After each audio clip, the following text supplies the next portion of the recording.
ಎಲ್ಲರಿಗೂ ನಮಸ್ಕಾರಗಳು. ನಾನು ಶರಣಬಸವ ಅಂತ ಹೇಳ್ಬಿಟ್ಟು ನೆಟಾಫಿಮ್ ಸಂಸ್ಥೆಯಲ್ಲಿ ರೀಜನಲ್ ಮ್ಯಾನೇಜರ್ ಆಗಿ, ಕರ್ನಾಟಕದ ರೀಜನಲ್ ಮ್ಯಾನೇಜರ್ ಆಗಿ ಕೆಲಸ ನಿರ್ವಹಿಸ್ತಿದ್ದೀನಿ. ಸೊ ಜ್ಞಾನ ಅಂದ್ರೇನೆ ಒಂದು ದೊಡ್ಡ ಶಕ್ತಿ.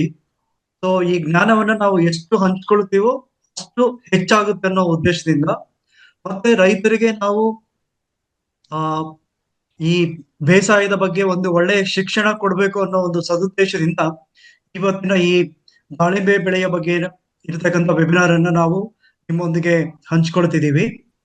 ಸೊ ಈ ದಾಳಿಂಬೆ ಬೆಳೆಯ ಆನ್ಲೈನ್ ವೆಬಿನಾರ್ ನಲ್ಲಿ ಭಾಗವಹಿಸತಕ್ಕಂತ ಎಲ್ಲ ದಾಳಿಂಬೆ ಬೆಳೆಗಾರರು, ತೋಟಗಾರಿಕೆ ಮತ್ತು ಕೃಷಿ ಕ್ಷೇತ್ರದ ತಜ್ಞರು, ಮತ್ತೆ ಕೃಷಿ ಕ್ಷೇತ್ರದಲ್ಲಿ ಕೆಲಸ ನಿರ್ವಹಿಸ್ತಿರ್ತಕ್ಕಂಥ ವಿತರಕರು, ಮತ್ತೆ ಈ ಕೃಷಿ ಕ್ಷೇತ್ರದಲ್ಲಿ ಆಸಕ್ತಿ ಇರ್ತಕ್ಕಂಥ ಎಲ್ಲರೂ ಯಾರ್ಯಾರು ಈ ವೆಬಿನಾರ್ ಅಲ್ಲಿ ಭಾಗವಹಿಸಿದಿರೋ ತಮ್ಮೆಲ್ಲರಿಗೂ ನಾನು ನೆಟಾಫಿಮ್ ಪರವಾಗಿ ಆತ್ಮೀಯ ಸ್ವಾಗತವನ್ನ ಕೋರ್ತಿದ್ದೀನಿ.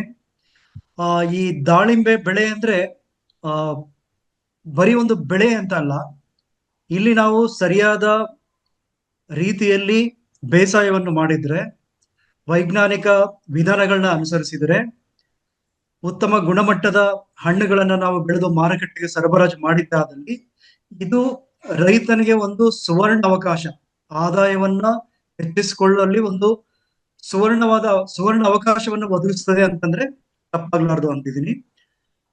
ದುರದೃಷ್ಟವಶಾತ್ ಈ ದಾಳಿಂಬೆ ಬೆಳೆಯಲ್ಲಿ 100ಕ್ಕೆ ಒಂದು 75-80% ರೈತರು ಕೆಲವು ತಪ್ಪು ವಿಧಾನಗಳನ್ನ ಅನುಸರಿಸಿ, ತಪ್ಪು ಮಾರ್ಗದರ್ಶನದಿಂದ ಕಹಿಯಾದ ಅನುಭವವನ್ನ ಪಡ್ಕೊಳ್ತಿದ್ದಾರೆ ಅಂತ ಹೇಳಿದ್ರೆ ತಪ್ಪಾಗ್ಲಾರ್ದು ಅಂತ ಅನ್ಕೊಳ್ತಿದ್ದೀನಿ.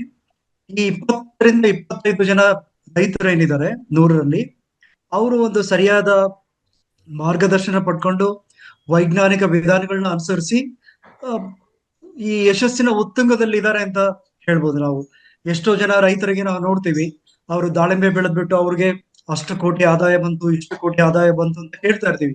ಬಟ್ ಅದು ಕೇಳಿದಾಗ ಒಂದು ಹುಮ್ಮಸ್ಸು ಮೂಡಿ ಎಲ್ಲರೂ ಕೈ ಹಾಕ್ತಾರೆ. ಆಮೇಲೆ ಅದರಲ್ಲಿ ನಾಲೆಜ್ ಶಾರ್ಟ್ ಫಾಲ್ ಅಥವಾ ಜ್ಞಾನದ ಒಂದು ಲಿಮಿಟೇಷನ್ ಇಂದ ಕೆಲವು ಚಾಲೆಂಜ್ಗಳನ್ನ ಫೇಸ್ ಮಾಡ್ತಾರೆ. ಸೊ ಅಂತ ಒಂದು ರೈತರಿಗೆ ಓವರ್ ಆಲ್ ಆಗಿ ಒಂದು ಬ್ರಾಡ್ ಲೈನ್ ಅಲ್ಲಿ ಒಳ್ಳೆ ವಿಧಾನಗಳಂದ್ರೇನು, ನಾವು ದಾಳಿಂಬೆಯಲ್ಲಿ ನೀರಿನ ನಿರ್ವಹಣೆ ಯಾವ ರೀತಿ ಮಾಡಬೇಕು, ರಸಗೊಬ್ಬರಗಳ ನಿರ್ವಹಣೆ ಯಾವ ರೀತಿ ಮಾಡಬೇಕು, ಕೀಟ ಬಾಧೆಗಳನ್ನ ಯಾವ ರೀತಿ ನಿರ್ವಹಿಸಬೇಕು, ಮತ್ತೆ ಉತ್ತಮ ಗುಣಮಟ್ಟದ ಹಣ್ಣುಗಳನ್ನ ಬೆಳೆಯೋದಕ್ಕೆ ಯಾವ್ಯಾವ ಒಂದು ಮುಂಜಾಗ್ರತೆ ವಹಿಸ್ಬೇಕು, ಇದ್ರ ಬಗ್ಗೆ ನಮ್ಮ ಜೊತೆ ಡಿಸ್ಕಸ್ ಮಾಡೋದಕ್ಕೆ ಅಥವಾ ಈ ಜ್ಞಾನವನ್ನ ಹಂಚಿಕೊಳ್ಳೋದಕ್ಕೆ ಕರ್ನಾಟಕ ರಾಜ್ಯದ ದಾಳಿಂಬೆ ಬೆಳೆಗಾರರಲ್ಲಿ ದಾಳಿಂಬೆ ಡಾಕ್ಟರ್ ಅಂತಾನೆ ಚಿರಪರಿಚಿತ ಆಗಿರತಕ್ಕಂತ ಮಿಸ್ಟರ್ ಶ್ರೀಯುತ ರಾಮು ಎಸ್ ತಿಮ್ಲಾಪುರ ಅವರು ನಮ್ಮ ಜೊತೆಗಿದ್ದಾರೆ. ಅವರು ಸುಮಾರು ಒಂದು 20 ವರ್ಷಗಳಿಂದ ದಾಳಿಂಬೆ ಬೆಳೆಗಾರರಿಗೆ ಕರ್ನಾಟಕದಲ್ಲಿ ಮತ್ತೆ ಪಕ್ಕದ ರಾಜ್ಯದಲ್ಲಿ ನೂರಾರು ಜನ ದಾಳಿಂಬೆ ಬೆಳೆಗಾರರಿಗೆ ಮಾರ್ಗದರ್ಶನ ನೀಡಿ ಅವರ ಯಶಸ್ಸಿನಲ್ಲಿ ಅವರು ಪ್ರಮುಖವಾದ ಒಂದು ಜವಾಬ್ದಾರಿ ನಿರ್ವಹಿಸಿದ್ದಾರೆ ಅಂತ ಹೇಳ್ಬೋದು ನಾವು. ಸೊ ಶ್ರೀಯುತ ರಾಮೂರ್ ಅವರಿಗೆ ನೆಟಾಫಿಮ್ ವತಿಯಿಂದ ಮತ್ತೆ ಎಲ್ಲ ರೈತರ ವತಿಯಿಂದ ಸ್ವಾಗತ ಕೋರ್ತಿದ್ದೀನಿ. ಸ್ವಾಗತ ರಾಮು ಅವರೇ. ಅದೇ ರೀತಿಯಾಗಿ ನಮ್ ಜೊತೆ ಇವತ್ತು ನೆಟಾಫಿಮ್ ಸಂಸ್ಥೆಯಲ್ಲಿ ಸುಮಾರು 25 ವರ್ಷಗಳಿಂದ ಬೇಸಾಯ ತಜ್ಞರಾಗಿ ಕೆಲಸ ನಿರ್ವಹಿಸ್ತಕ್ಕಂತ ಶ್ರೀಯುತ ಅಂಜನಪ್ಪರವರು ಕೂಡ ನಮ್ಮ ಜೊತೆಗಿದ್ದಾರೆ. ಸೊ ಅವರು ನೀರಾವರಿ ಮತ್ತೆ ರಸಗೊಬ್ಬರಗಳ ನಿರ್ವಹಣೆ ಕುರಿತು ರೈತರಿಗೆ ಮಾರ್ಗದರ್ಶನ ಮಾಡ್ತಾನೆ ಇರ್ತಾರೆ. ಅದರ ಜೊತೆಗೆ ಕೃಷಿ ಕ್ಷೇತ್ರದಲ್ಲಿ ರೈತರೊಟ್ಟಿಗೆ ಕೆಲಸ ಮಾಡಿರೋ ಅನುಭವನೂ ಅವ್ರಿಗಿದೆ. ಸೊ ಇಬ್ಬರು ಮಹನೀಯರಿಂದ ನಾವಿವತ್ತು ದಾಳಿಂಬೆ ಬೆಳೆಯ ಬಗ್ಗೆ ಕೆಲವು ಸೂಕ್ಷ್ಮ ಅಥವಾ ಪ್ರಮುಖ ವಿಷಯಗಳ ಬಗ್ಗೆ ಒಂದು ಸಂವಾದ ಮತ್ತೆ ಒಂದು ಕಿರು ಪ್ರೆಸೆಂಟೇಶನ್ ಕೂಡ ಇರುತ್ತೆ. ಇದನ್ನ ನೋಡೋಣ. ಎಲ್ಲ ರೈತರಿಗೆ ಒಂದು ವಿನಂತಿ ಏನಂದ್ರೆ, ಪ್ರೆಸೆಂಟೇಶನ್ ಆಗೋ ಸಮಯದಲ್ಲಾಗಿರ್ಬೋದು ಅಥವಾ ಸಂವಾದದ ಸಮಯದಲ್ಲಾಗಿರ್ಬೋದು, ಏನಾದರೂ ಡೌಟ್ಸ್ ಅಥವಾ ಅನುಮಾನಗಳಿದ್ದಲ್ಲಿ ಚಾಟ್ ಬಾಕ್ಸ್ ಅಲ್ಲಿ ನಿಮ್ಮ ಪ್ರಶ್ನೆಗಳನ್ನ ಟೈಪ್ ಮಾಡಿ. ಸೊ ಕ್ವಶನ್ ಆನ್ಸರ್ ಸೆಷನ್ ಅಲ್ಲಿ ಸಮಯದ ಒಂದು ಅವಕಾಶ ನೋಡ್ಕೊಂಡು ಎಲ್ಲಾ ಪ್ರಶ್ನೆಗಳಿಗೂ ಉತ್ತರಿಸಕ್ಕಂತ ಪ್ರಯತ್ನನ ಪಡ್ತೀವಿ ನಾವು. ಓಕೆ, ಸೊ ಅಂಜನಪ್ಪ ಅವರೇ ದಯವಿಟ್ಟು ಪ್ರಾರಂಭ ಮಾಡಿ. Okay, thank you sir. Okay, share ಮಾಡ್ತೀನಿ.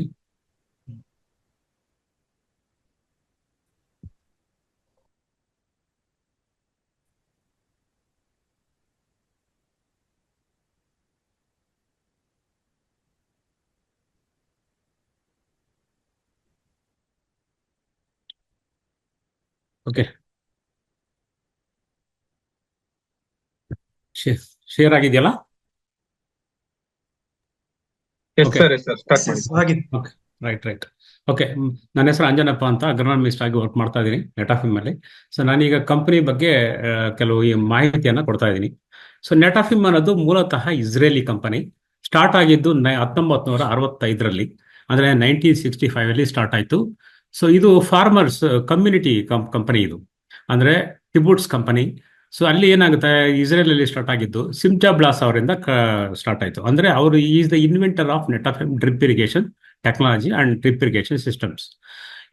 ನಂಬರ್ 1 ಕಂಪನಿ ಅಂದ್ರೇನೆ ಇದೆ ವರ್ಲ್ಡ್ ಅಲ್ಲಿ. ಈಗ ನಂಬರ್ 1 ಕಂಪನಿ, 30% ಮಾರ್ಕೆಟ್ ಶೇರ್, 110 ಅಂದರೆ 110 ದೇಶಗಳಲ್ಲೂ ಕೆಲಸ ಮಾಡ್ತಾ ಇದೆ. ಸೊ 110ಕ್ಕಿಂತನೂ ಪ್ಲಸ್ ಆಗಿದೆ, ಅಂದ್ರೆ ಮೋರ್ ದನ್ 110 ಅಂದ್ರೆ 110 ಕಂಟ್ರೀಸ್. ಮತ್ತೆ 33 ಸಬ್ಸಿಡಿಯರೀಸ್ ಇದಾವೆ ನೆಟಾಫಿಮ್ ಅಲ್ಲಿ.